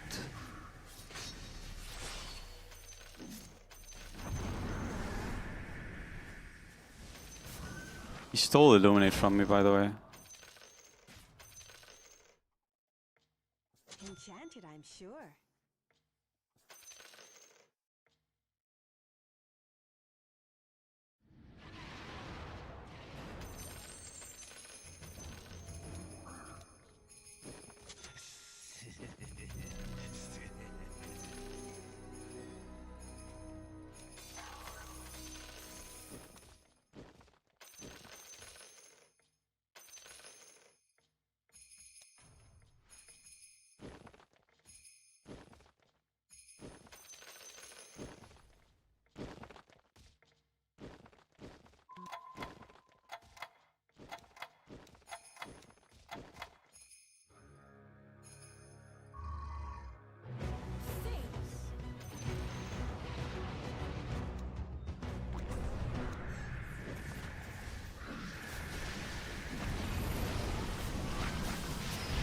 Bro, what the fuck? They fucking Fisher.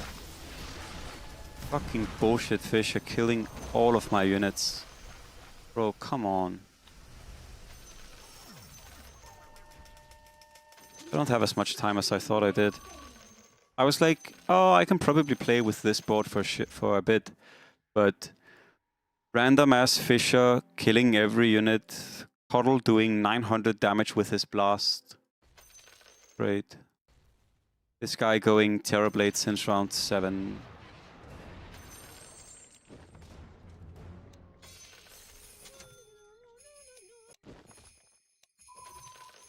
All a bit. My faithful join me.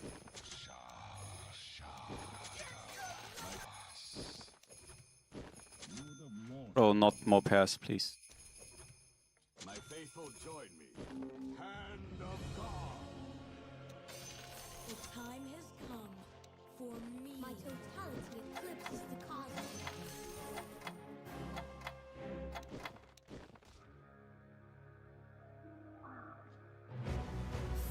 What am I doing with this board?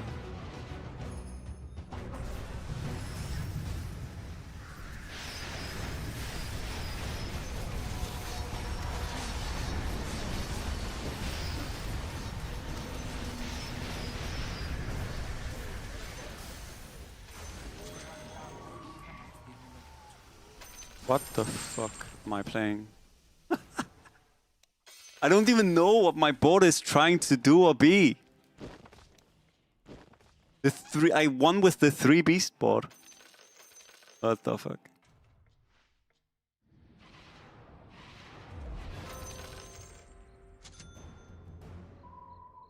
Oh my god, I just thought I crashed.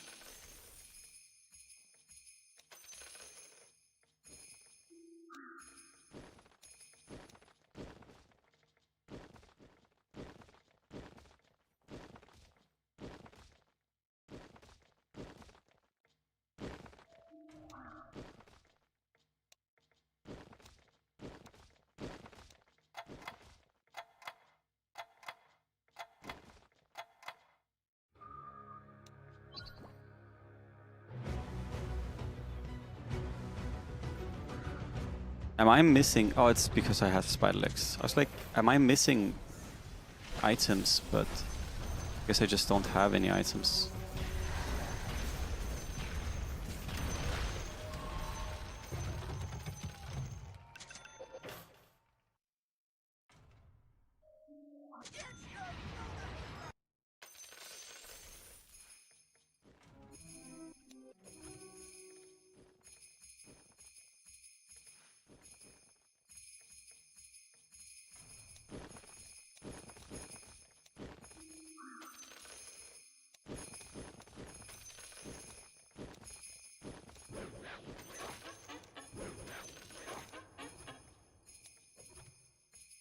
Dramatic entrance.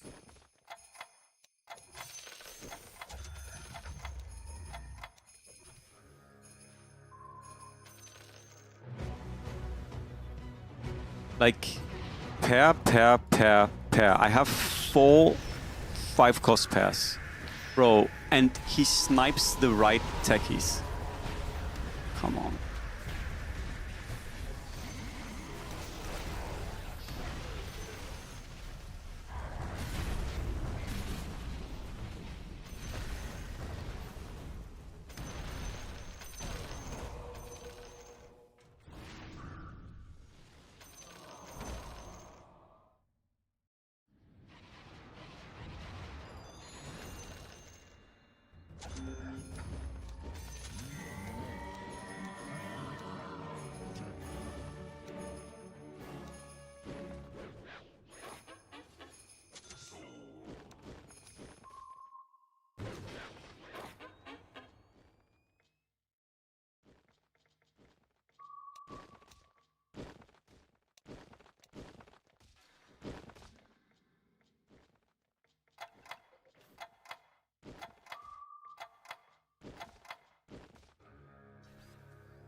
Get like horn on his disruptor, some shit.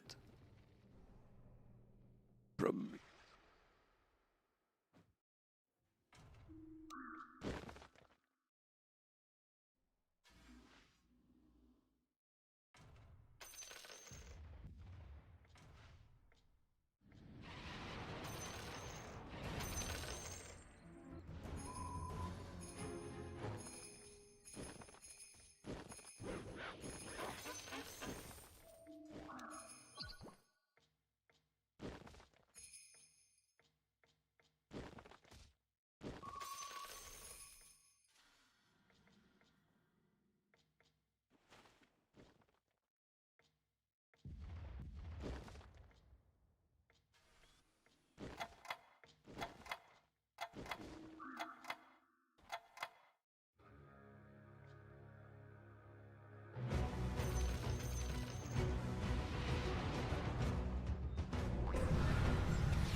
Why are you moving up, you fucking idiot? Oh. Whoever asked you to move up in the attack range of the fucking TB?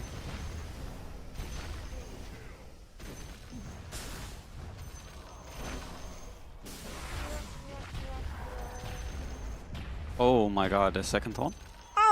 I'll take that. Okay, okay. If you force it on me, I'll take it. I'll indulge you.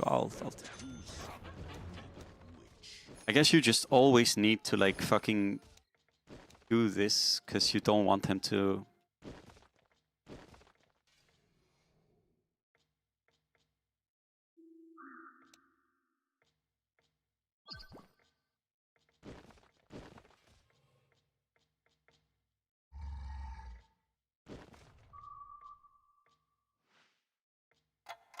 Actually, the second horn is so important this game, because against these guys...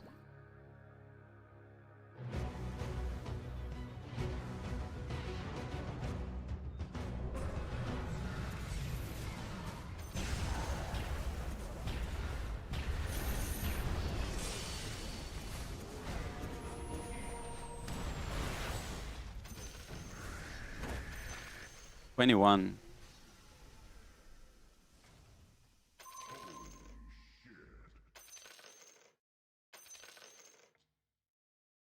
I was planning to go shamans, but then we rolled a million 5-cost. I was planning to go shamans. I just want to be very clear about that. Then we just rolled a gazillion 5-cost.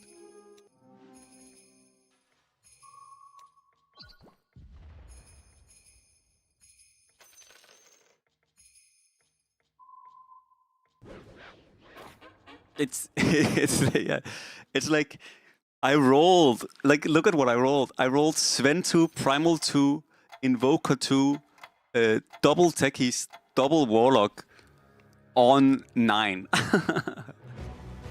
Crazy, actually. That's insanely lucky.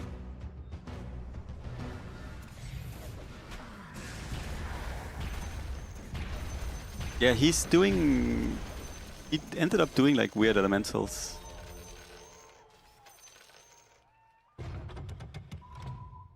Washed.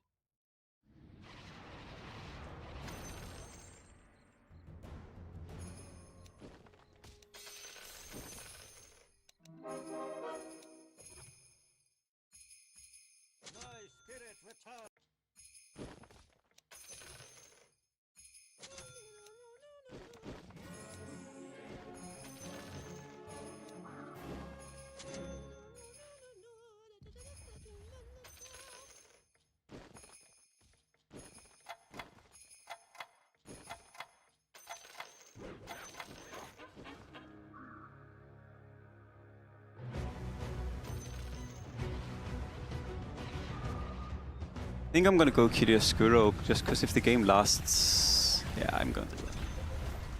Just because if the game lasts, then the item is so good.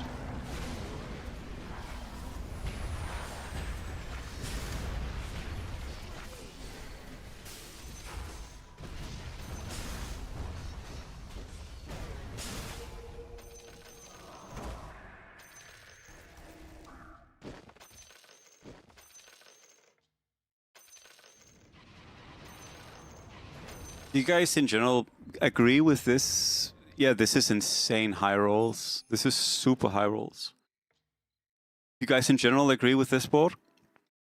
Like, I kind of would like to play CM for the mana, but then we need to replace this.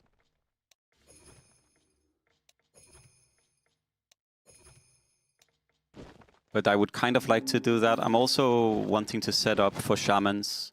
Probably I should just save my gold now and we can roll like Primal 3 as Sven 3 on 35. I mean, not probably. I should 100% save my gold. Yeah, and Disruptor with Horn is also really, really, really good. I think this guy's fucked because, yeah, he has elementals, but I have techies and I have Sven. They do so much damage.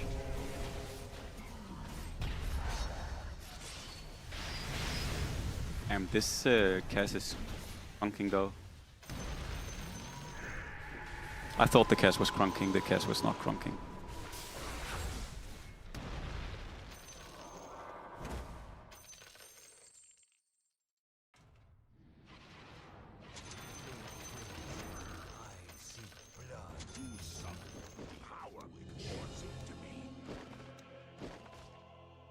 I feel like there's no way I'm going shamans this game.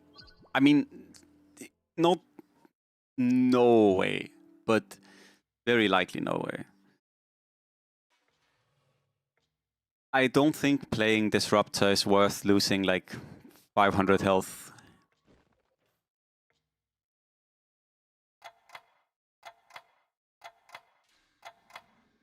But yeah, currently we're missing 220 health.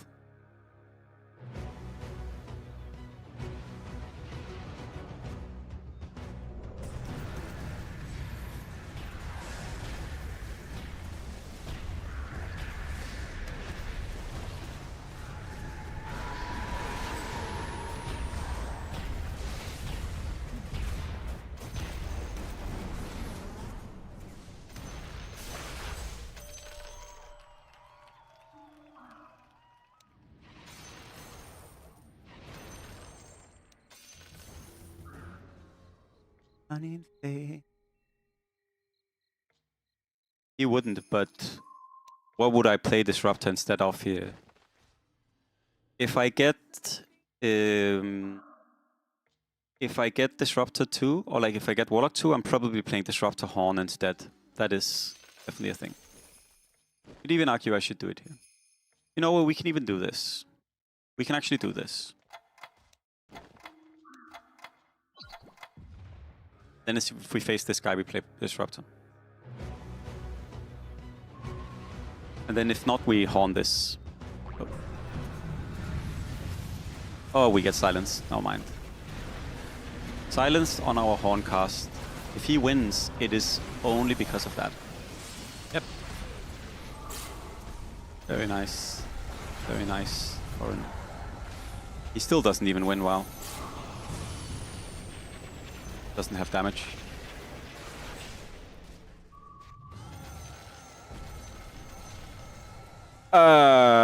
The second horn drop of the game. Can I get a third horn? Is it possible? Can I horn even more?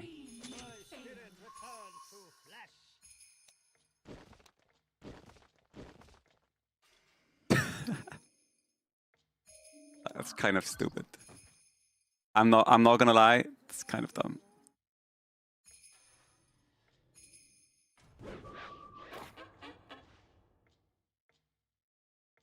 Just a few more horns, like just a couple more.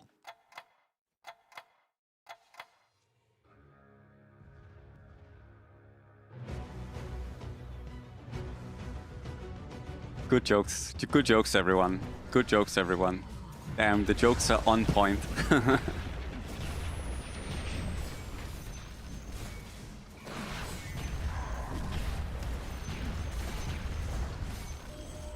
Oh my god.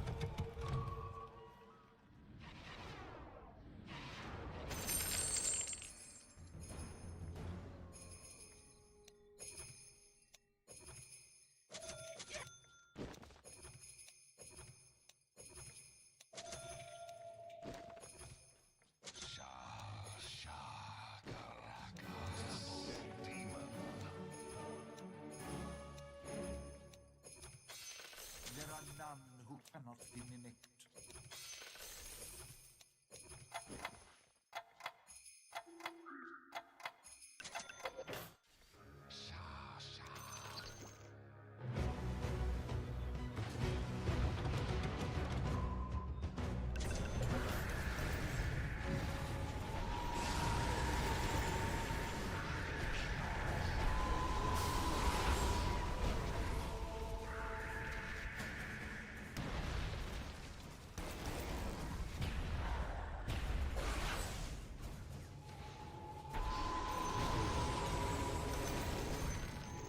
Fine, when we lose, we're gonna gain more HP. Oh, we killed him. I kind of want to get this upgraded. That's kind of why I'm rolling. Or this. Oh, Gen 3. Sorry, did I say I wanted Gen 3? I think I did, right? My faithful join me. That's true. That was the other thing I was also looking for.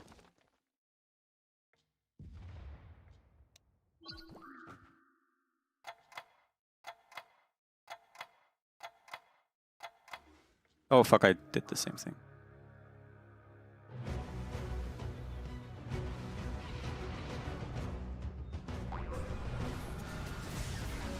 Oh, we got silenced on this again.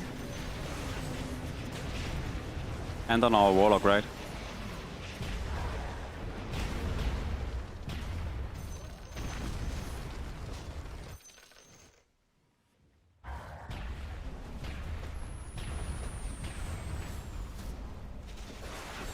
Yeah, I want to remove the arcane boots. Oh, they're fucking things up.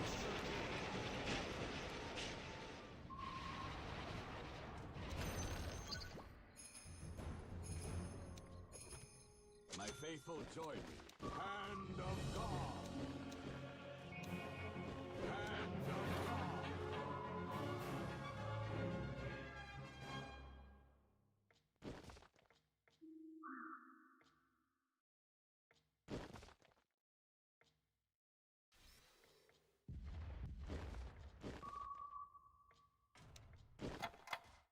Siren rises from the deep. Obviously removing this and putting it on this.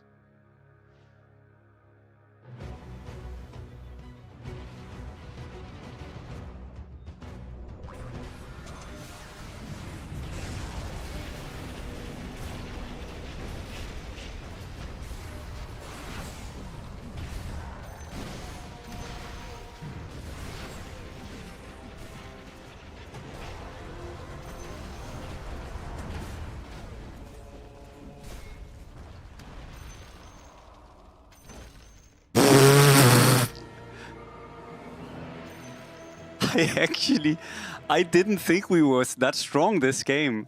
I thought the game was looking really mediocre early. I thought the game was looking super mediocre. I was like, I'm not feeling it.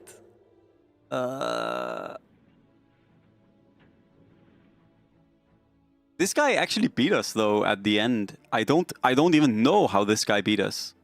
But he somehow beat us with this elemental board.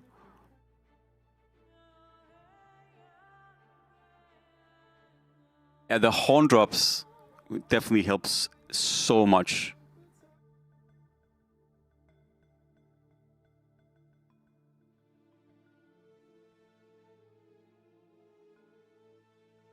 This guy was win streaking, by the way. This guy win streaking, had super strong early board, got an Ember drop, and then he was like, "Oh my god, Ember! Oh, you know what I see? I see a Venomancer and a Terrorblade in my shop. I'm gonna sell this Ember instantly. Fuck Ember! I'm gonna play something much better. I hate Ember. I hate Ember. Rather than play Ember, I'm gonna go Terrorblade."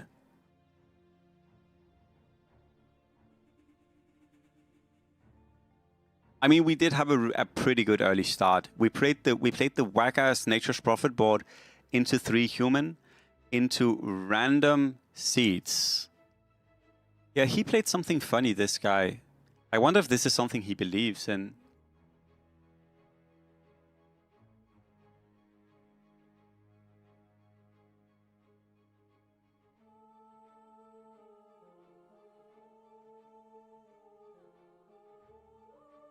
Like, I wonder if it's a real build or if it's just something whack.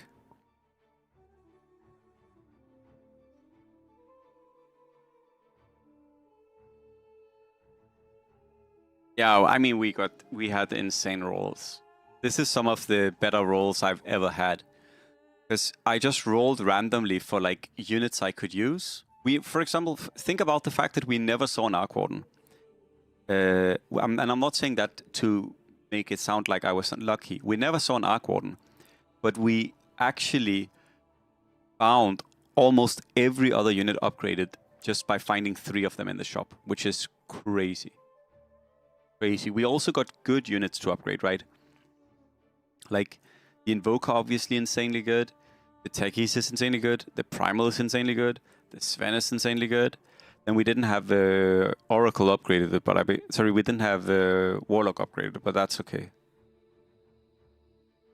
Very surprising game.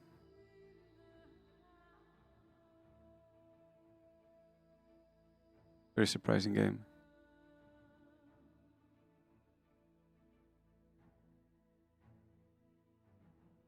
All of a sudden, Gen 3, out of nowhere.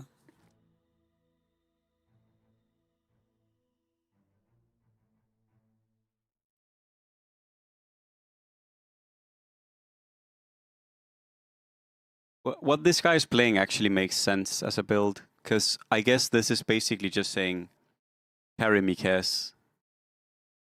Yeah, but that was also crazy. And then we had one round where I got double techies in the shop as well, right? We got like double... no, I didn't get double techies. No, I did get double techies when I had 2 techies, right? I got my 3rd and 4th techies at the same time.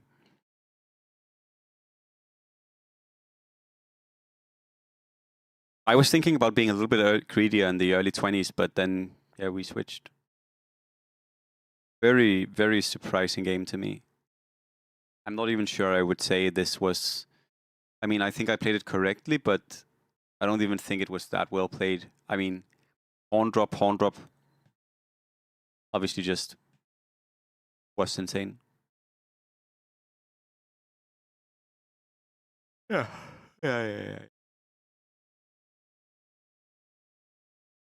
I guess there must be some kind of holiday thing happening in China, because none of the Chinese players are streaming actually, which is very unusual. And also unfortunate, because I don't feel that much like playing today. I am not that much in the mood to do it, honestly. Sorry to say to all of you.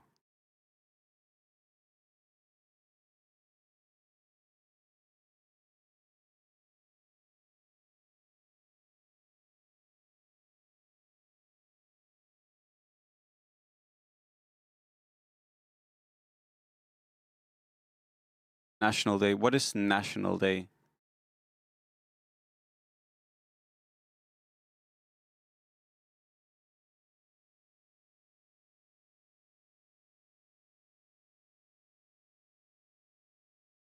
It's also not Friday, right? It's Thursday.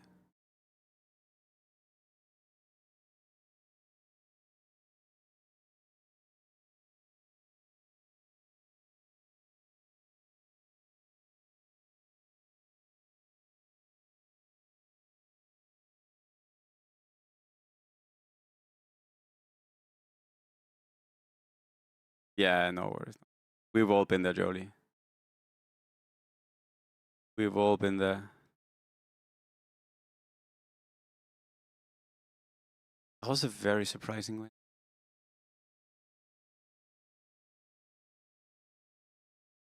All right. I am definitely gonna make a wrap. But the issue is annoyed.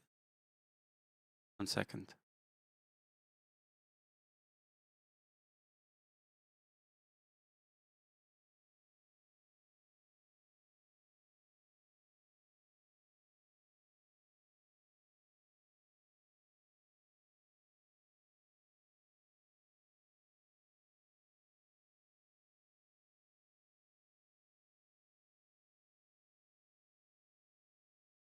One second.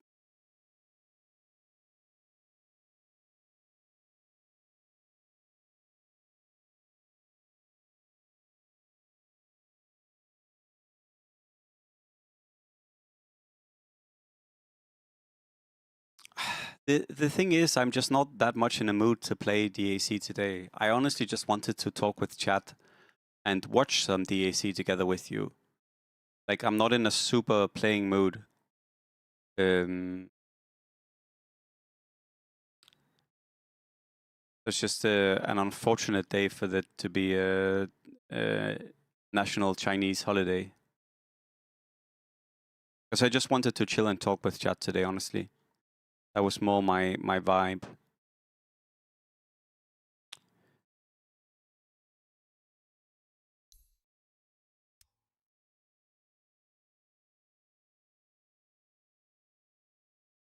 You know how it is. Some days you feel it, some days you don't feel it. And I'm just not feeling it today. 1 second.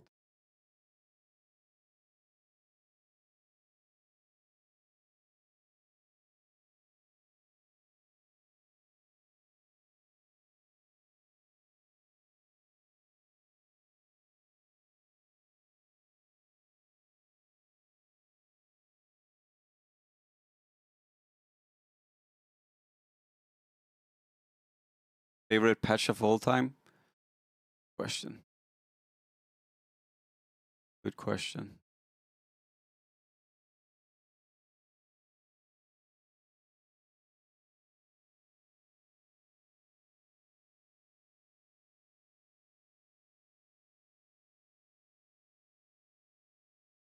I think it's okay, Jolie, but I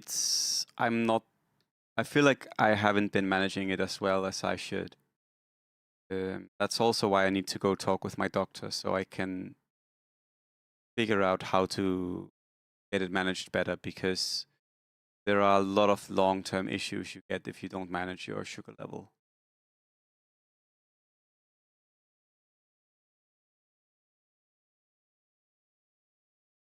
So I need to be attentive to.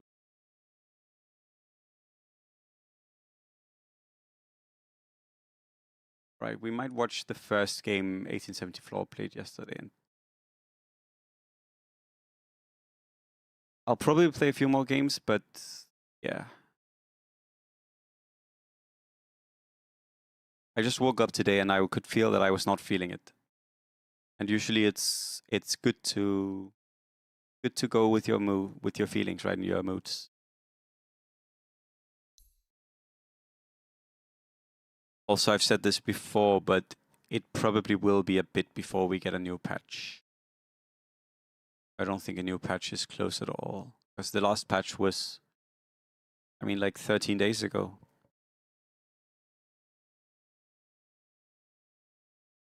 Probably won't get a new patch until the next season. Maybe later this month. I don't know. I feel like this didn't do almost anything. This user change.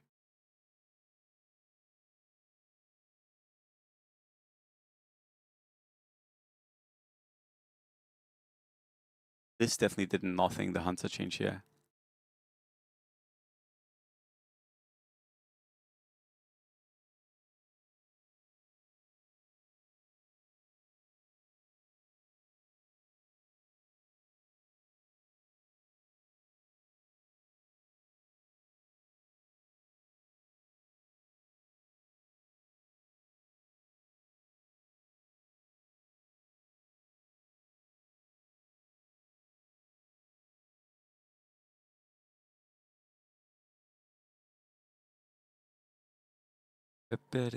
Okay, I think what we're gonna do is we're gonna watch this game from 1874.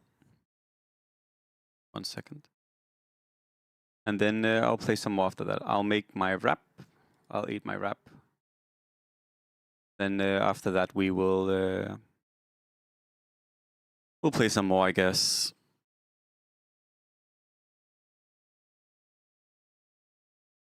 Yeah, I guess that's a good idea. How while I make my wrap, I will ask you all a question. A simple question. How are you all doing? Are you looking forward to October? Do you like the autumn, fall months? Or yeah, how are you all feeling? I personally like when we enter autumn. I'm not a huge fan of summer. So I'm looking forward to this month. We'll be playing a lot of DAC. I was even talking about maybe playing some scary games on stream later on. Maybe do some variety. We can see. I'll go make my wrap. If any of you want to share, I'm curious how you all feel about the coming month. How you all feel about the seasons changing.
Yeah, the year has gone by so fast. I guess maybe a more important question, Jolie, than what you've done is, have you enjoyed parts of this year? Because honestly, fucking life is not about getting things accomplished. It's about more so like creating meaningful moments for yourself or meaningful moments for together with others, right? So I guess those are the important things to be looking at.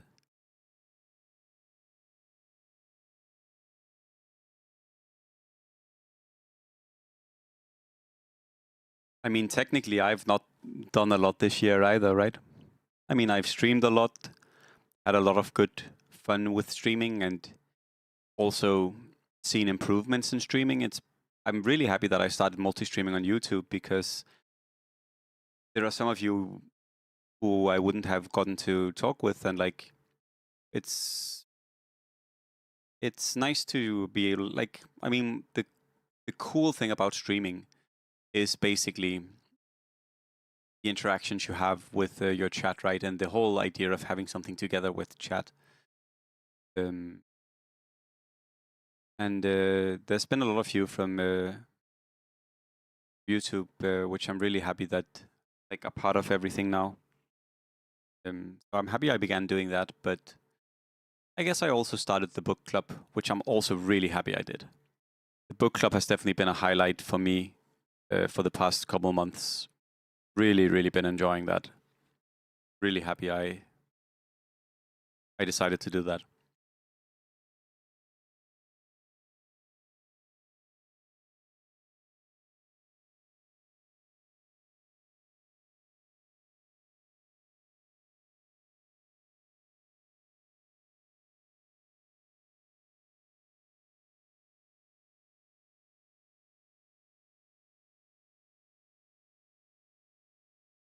I don't think so, Papa Fro. I don't think so. I think it's mostly all the same.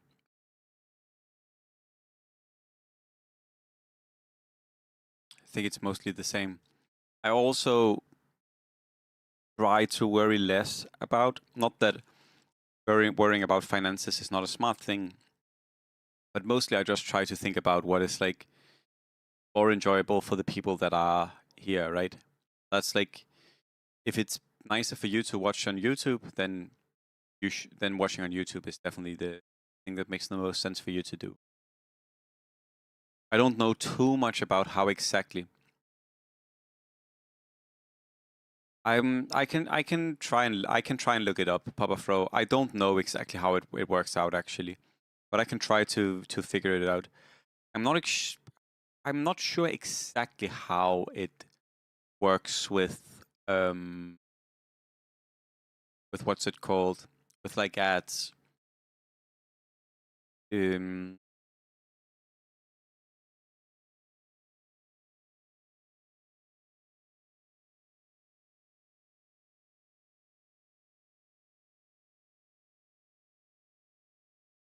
Bug basis, yeah.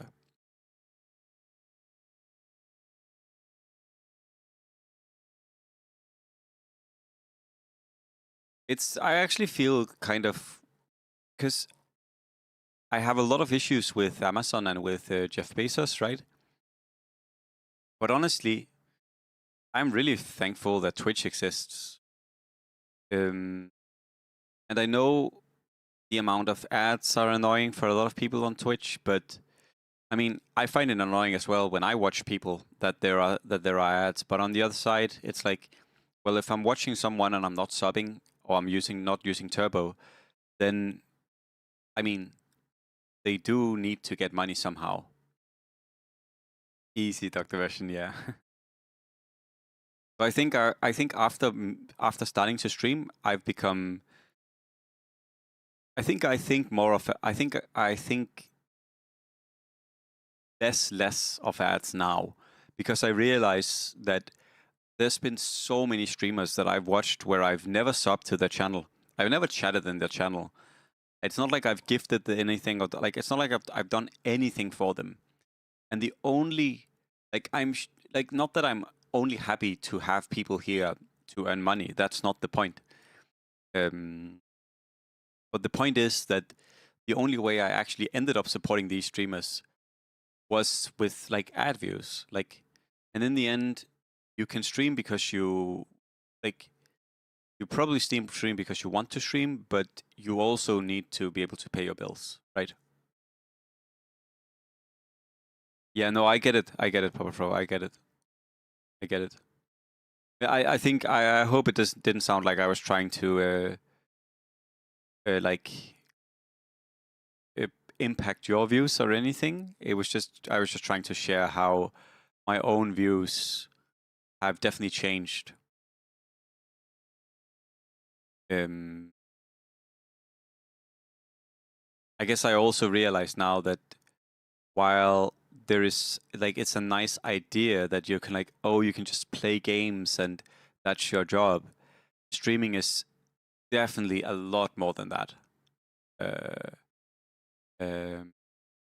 Like streaming is like, I'm sure that for some people streaming is mostly just playing games and then like that's just your job.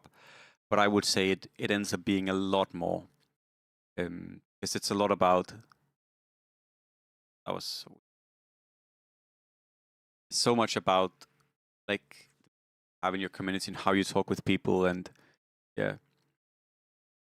I've definitely been more antsy lately, and that's been my own fault, but yeah. Have you been enjoying it, Dr. Version?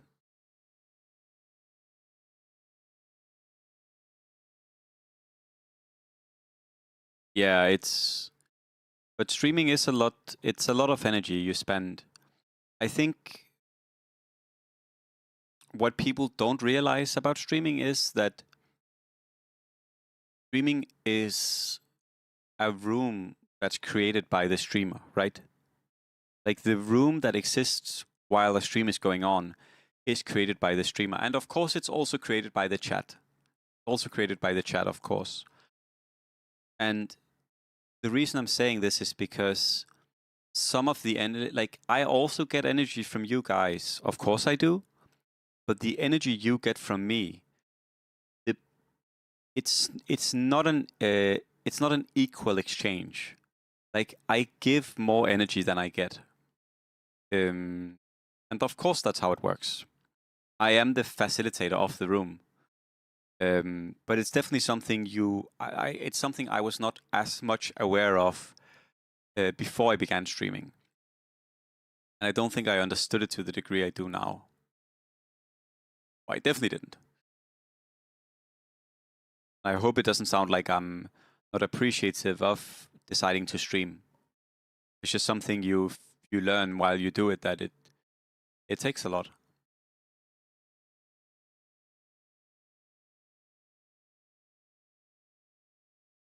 Yeah, and that's also a thing you have to get used to. A lot of backseating. I'm sure even if I was 1874, people would still backseat. Even if I got like top 1 in the season, people would still backseat. I'm sure people also backseat Michael, I'm sure.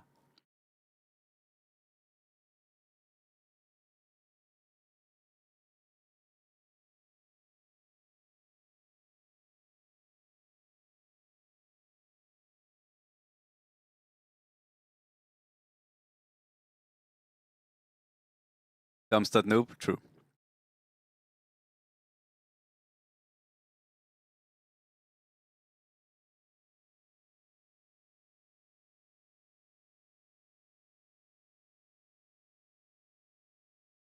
Michael is just spending his time doing other things.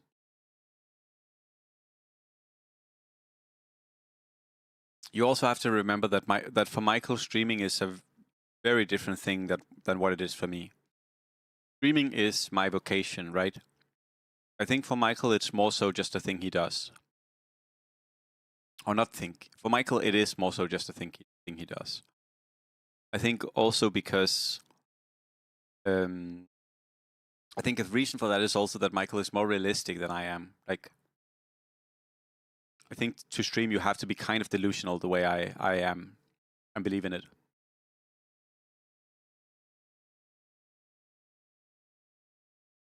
QAQ. QAQ is it's an emote, Aurora. It's like a crying face. If you look at it.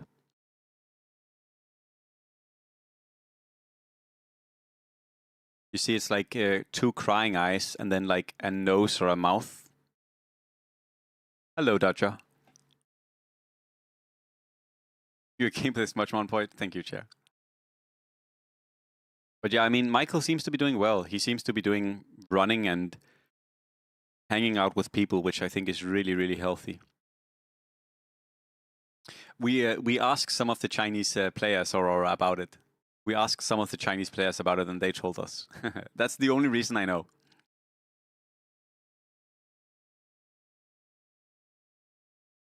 I also think, Dr. Version, if we're talking about Michael and streaming, I think streaming is worse for Michael than it is for me, because I really enjoy streaming, and I really enjoy talking with chat.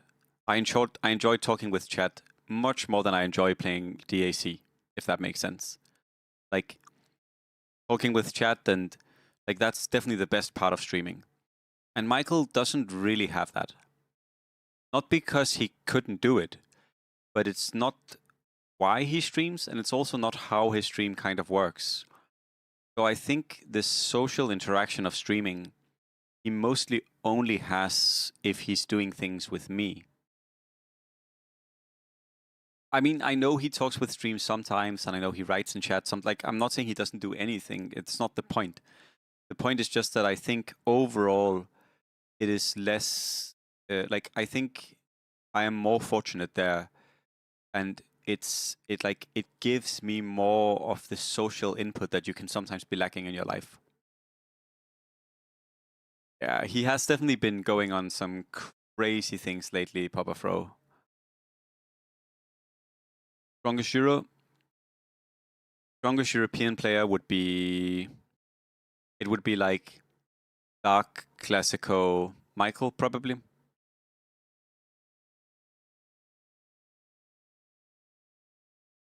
Maybe like Fancy Pants or Kringoid, Dodger.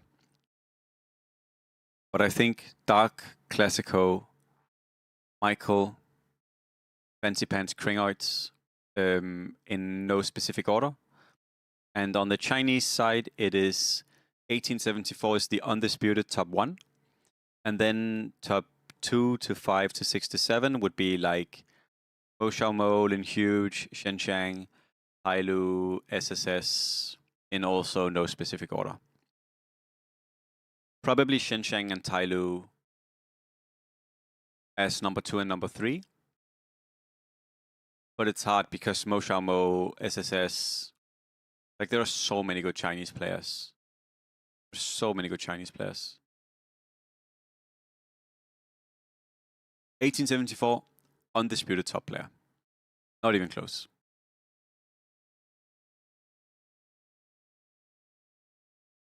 Lin Huge has recently been falling out of favor, for me at least. I think he's been playing a lot worse.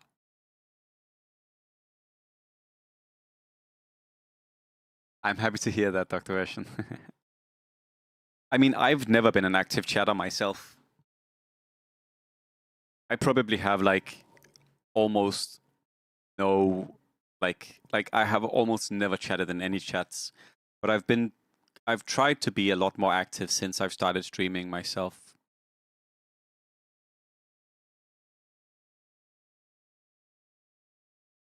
Bro, tell me he's not forcing a Kia. Go Dragons instead, don't force a Kia.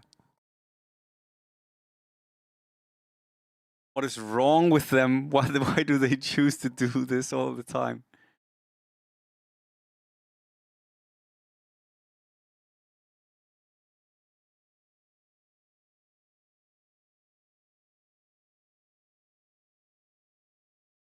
No. They're so dumb. Why do they insist on doing this shit? It makes me so sad to watch. You don't have spider legs. Don't force it, for fuck's sake.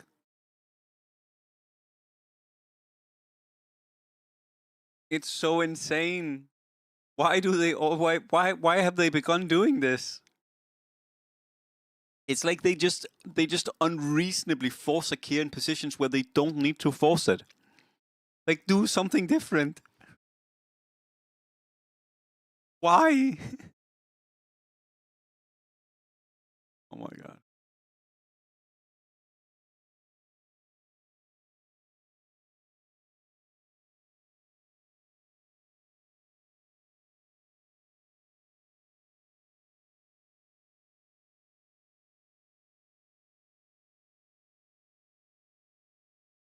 They're gonna get it nerfed.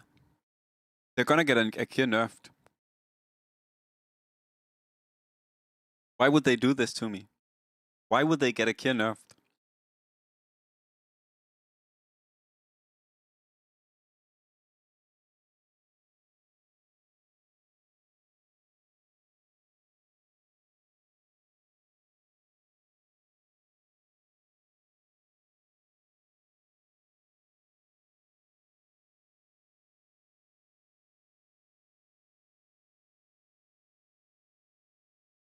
They will nerf Akira before they nerf Marci.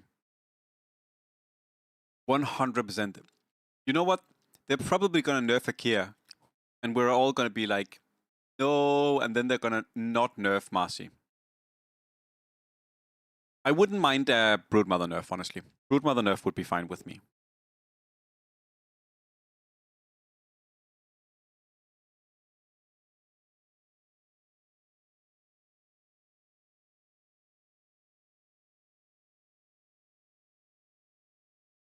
How do you all feel when the people enter the chat and they're like, I don't know why you call Marci not broken.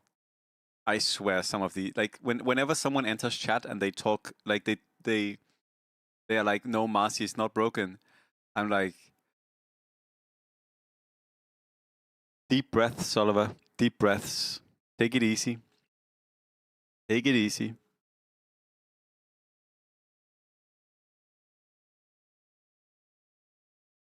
You'll make it.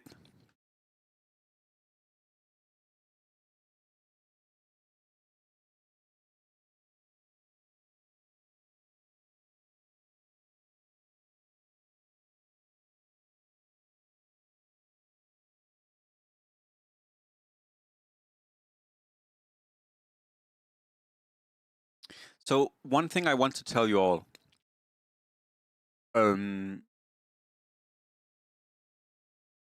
This is important about 1874. One thing I've realized more and more when watching 1874 or watching Michael is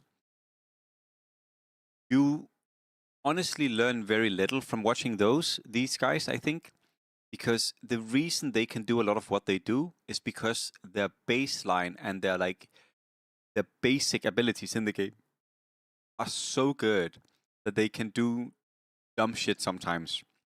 Or they can do shit that looks dumb, but it works because they are so good.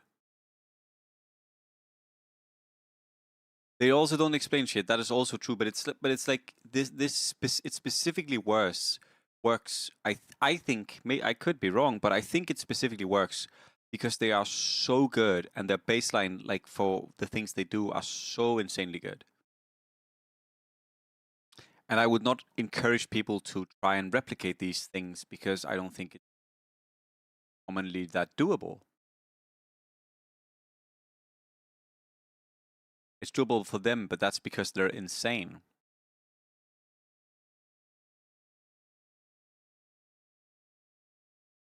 Yeah.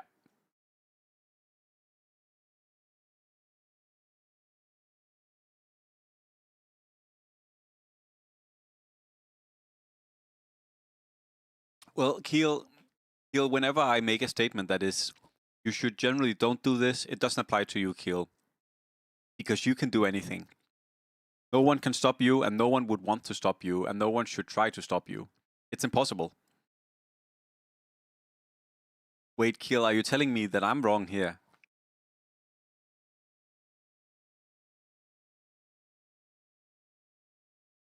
Bro, they are so dumb for forcing this shit.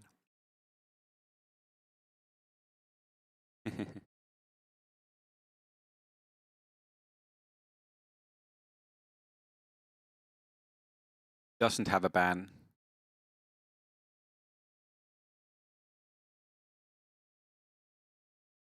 But he found like 6-5 cost on 8. No ban. No ban.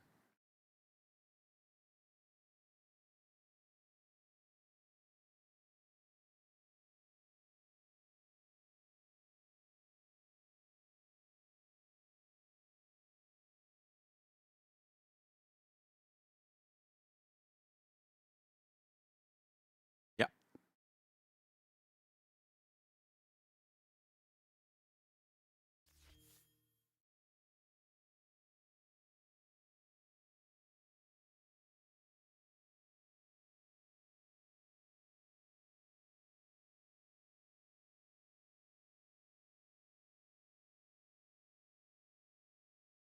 I always, like, whenever people get like a 2-star 5 cost on 8, I always like, what the fuck? You guys miss the old wheel.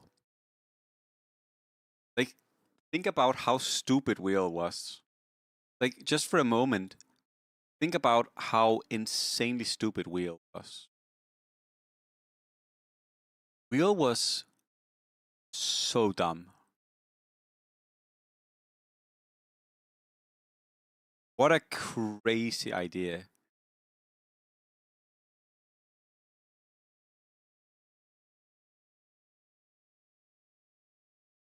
Yeah, that was so insane actually.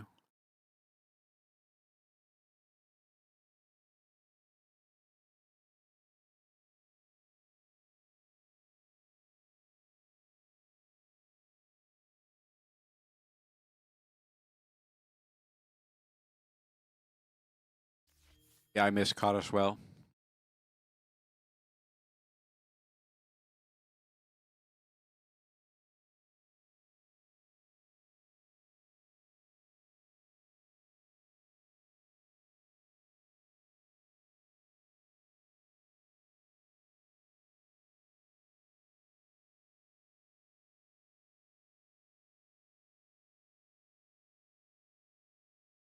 It's actually, I feel like Argwarden is in a good spot now. He's not too strong anymore, which is good.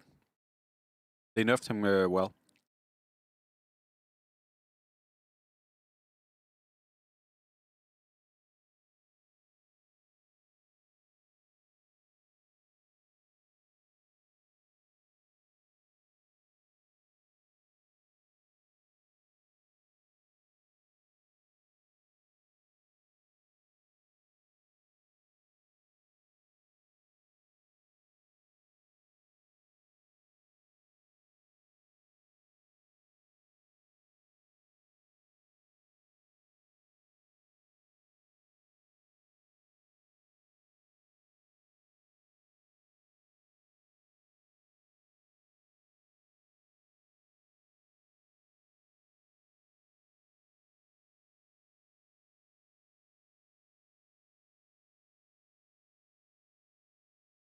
So, Pango is good. I've talked a lot of shit about this Pango force, and I still think forcing Pango is dumb. And I also think forcing Foricare this way is really, really dumb. Like, imagine he doesn't get legs here, then he has no game. It's just super stupid. But it is what it is. It also, like, he's also in a bad position with Foricare. He has no good units, he doesn't have a ban. Super bad position if the lobby plays well. But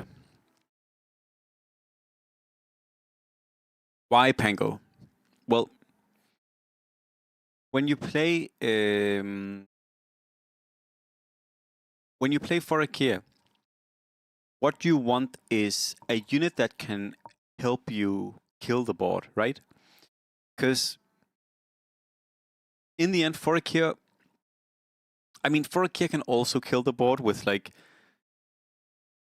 if you get like a lot of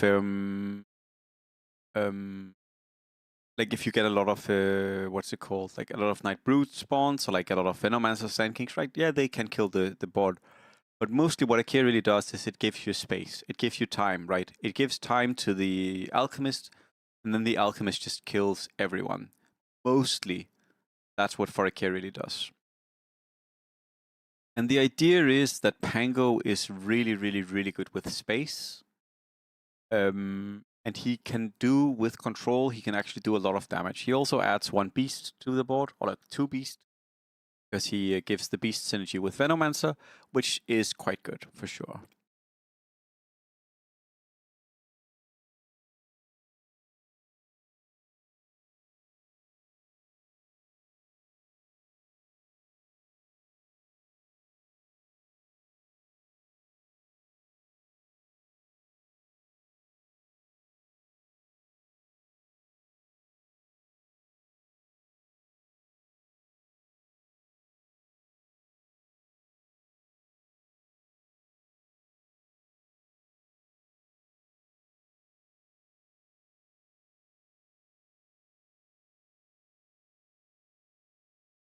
You don't want to eat Sand King. So look, so KMD, look what happens when he eats the Lone Druid. A Sand King spawns. This means that when the small Sand Kings die, look at this in the top right corner, a Brood Mother spawns. If he ate the Sand King at the beginning of the fight, he would get a small Brood Mother, or a small Nyx Assassin.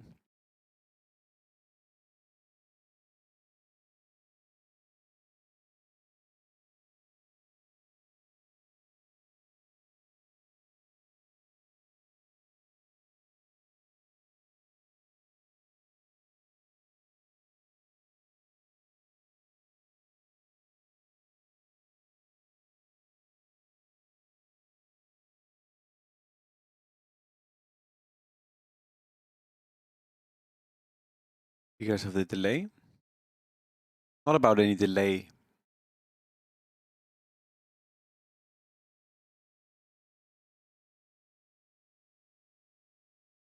It's about how yeah, he's definitely looking for Okakam. About how the sequencing works out.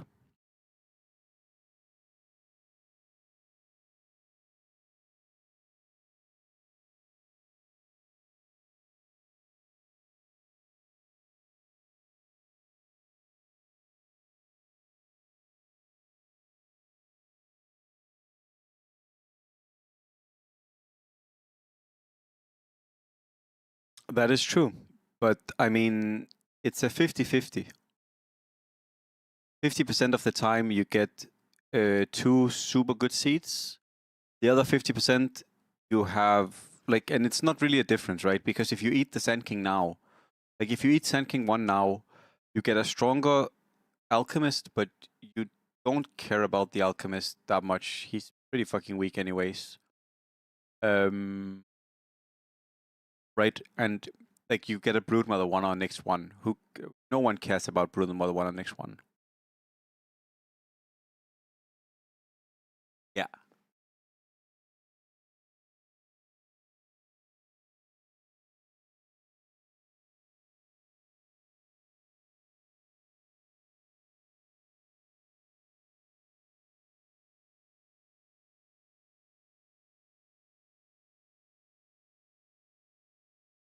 Either way, this is a really bad for a keyboard.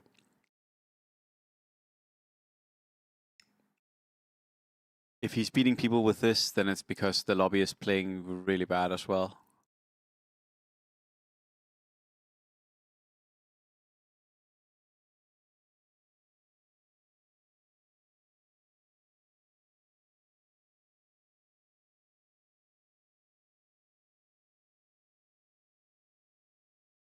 You also see how he's playing very differently from how I do. He doesn't have a ban, and he's leveling rather than getting stronger board here, which also is crazy.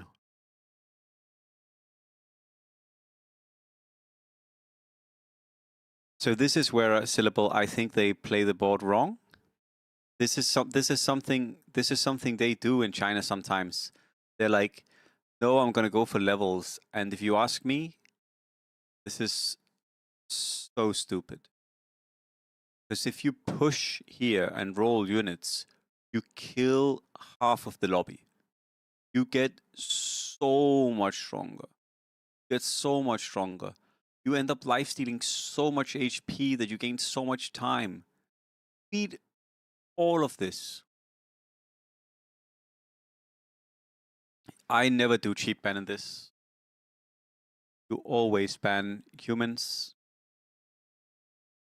You would only not ban humans if, like, if someone went Lina, if someone went Lina Harpies and someone went Legion, then you could ban. No, but even then you wouldn't ban. Like, Human Center is the best ban for sure. There might be some games where you could ban there might be some games where you could ban Knights. Humans is the best.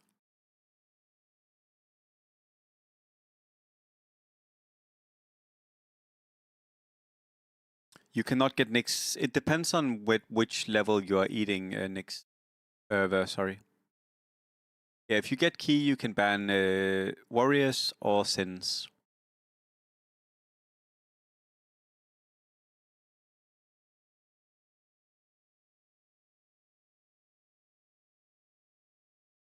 I often go for sin ban if I have if I have enough Sand Kings, then I go sin ban.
Holy items. Oh, he's gonna go ahead and roll again.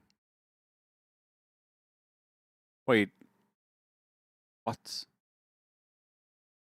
Why didn't he roll tier 5 this time? Huh?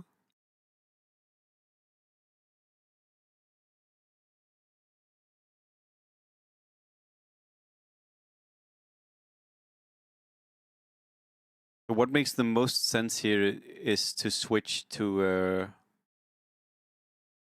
faceless, yeah.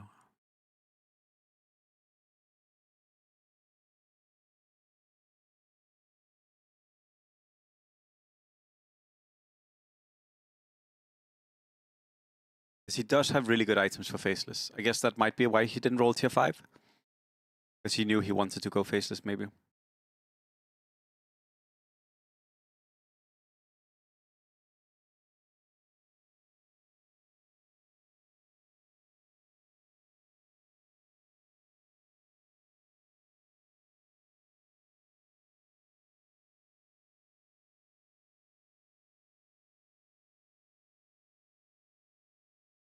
Marci, yep.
I mean,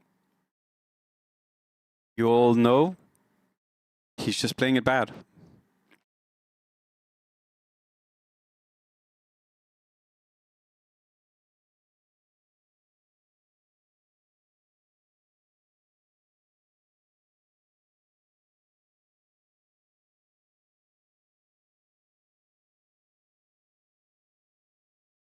They just refuse to play this build well. And he's an insane player. He's the best player in the world. But specifically this build, it's like none of them understand the timing of this build correctly.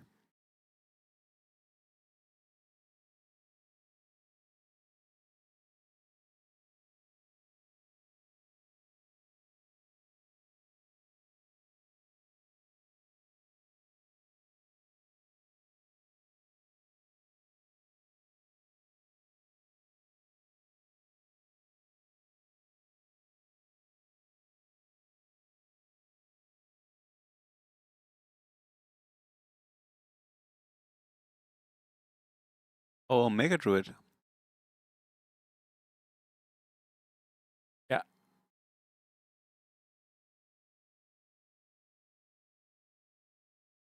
Again, they really don't understand the build well.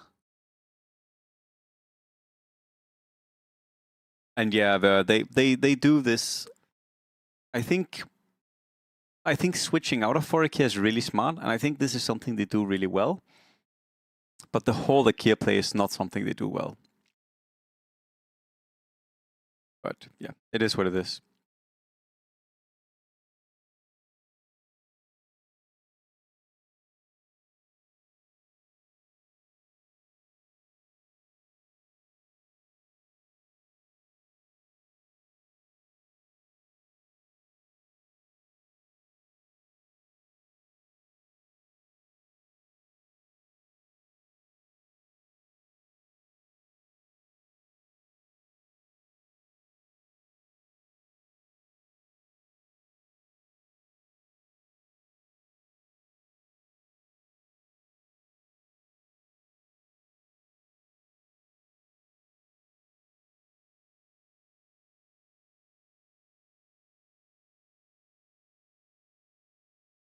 Yeah, Faceless is really popular in China.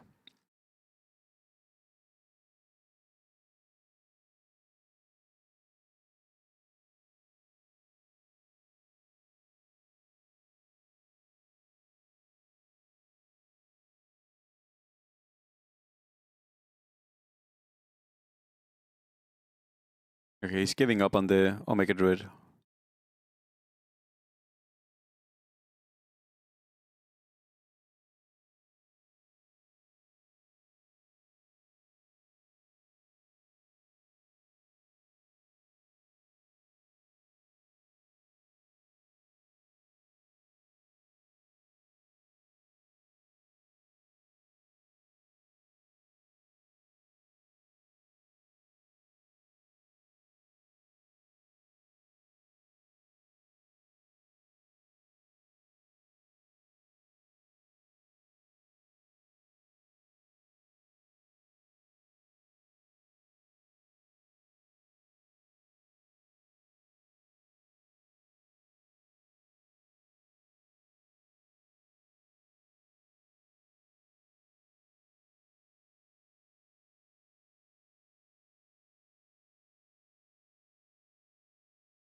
Yeah, he looks to be good enough.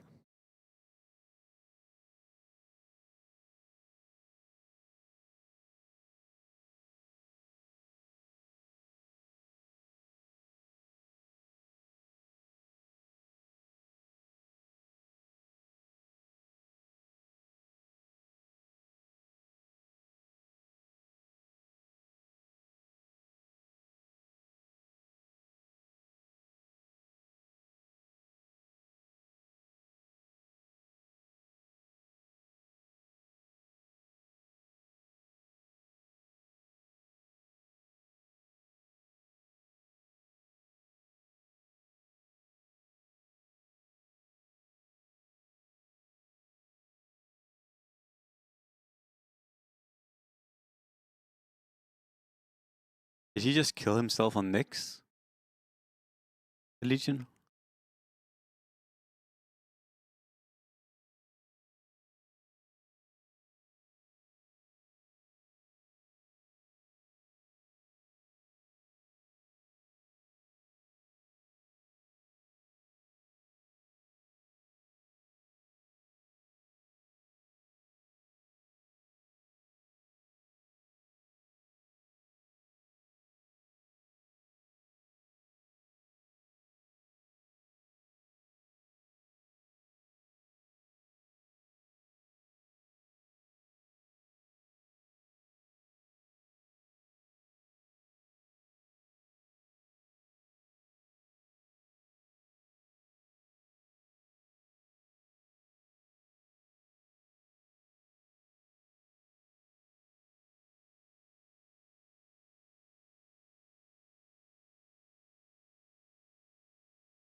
Hmm.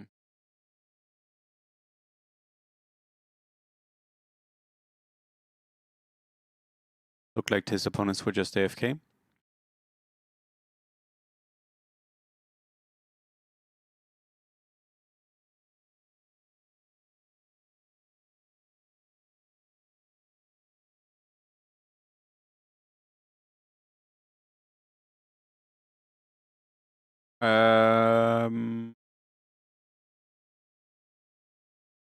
No. Because Lone Druid 3 is level 7.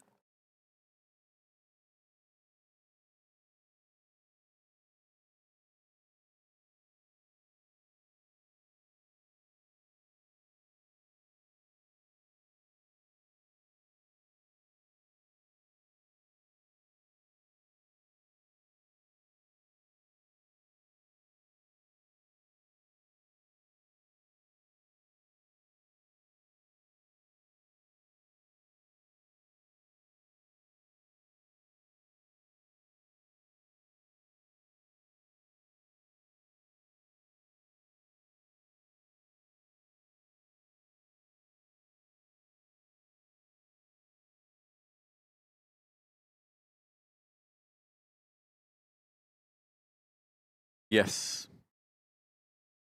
The LD in the left corner is a Lone Druid 3-star.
Yeah, Tiggy's is insane.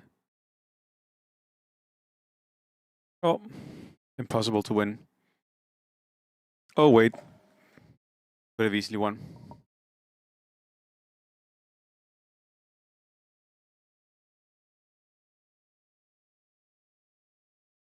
Could have taken lifesteal, he would have won. Could have played smarter fork here, he would have won.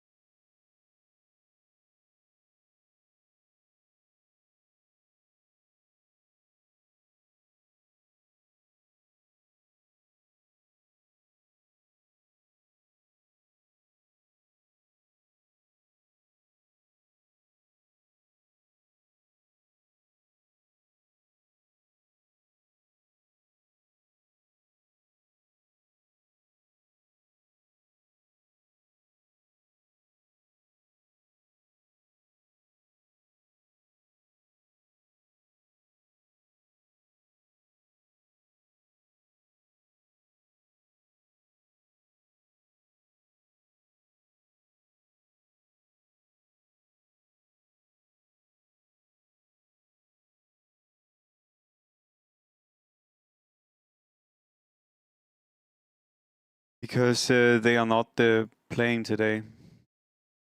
They are all done. They are chilling. They are celebrating the national Chinese holiday.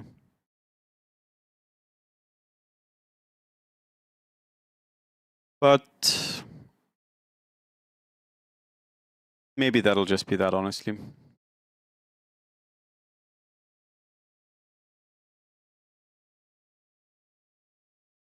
I am just not feeling so much playing DAC today. I think I'm gonna head off. I might be back later this evening. Maybe I'll play some in the evening if I feel like it. Maybe I'll do some variety of the evening if I feel like it. And maybe I'll be back, yeah, not later today, but tomorrow. I'll check if there's anyone to raid. I don't think there is. Yeah, you all have a nice day as well. Hope you enjoyed hanging out a little bit. Sorry for the very low... Oh, I'll raid Classico. Sorry for the low energy stream. I was just very chill today. All right, Classico. Either see you later today or see you tomorrow. Take care, stay kind, be good to yourself, be good to others. You know how it all is. And yeah, I'll see you... I'll see you, if not later today, then tomorrow.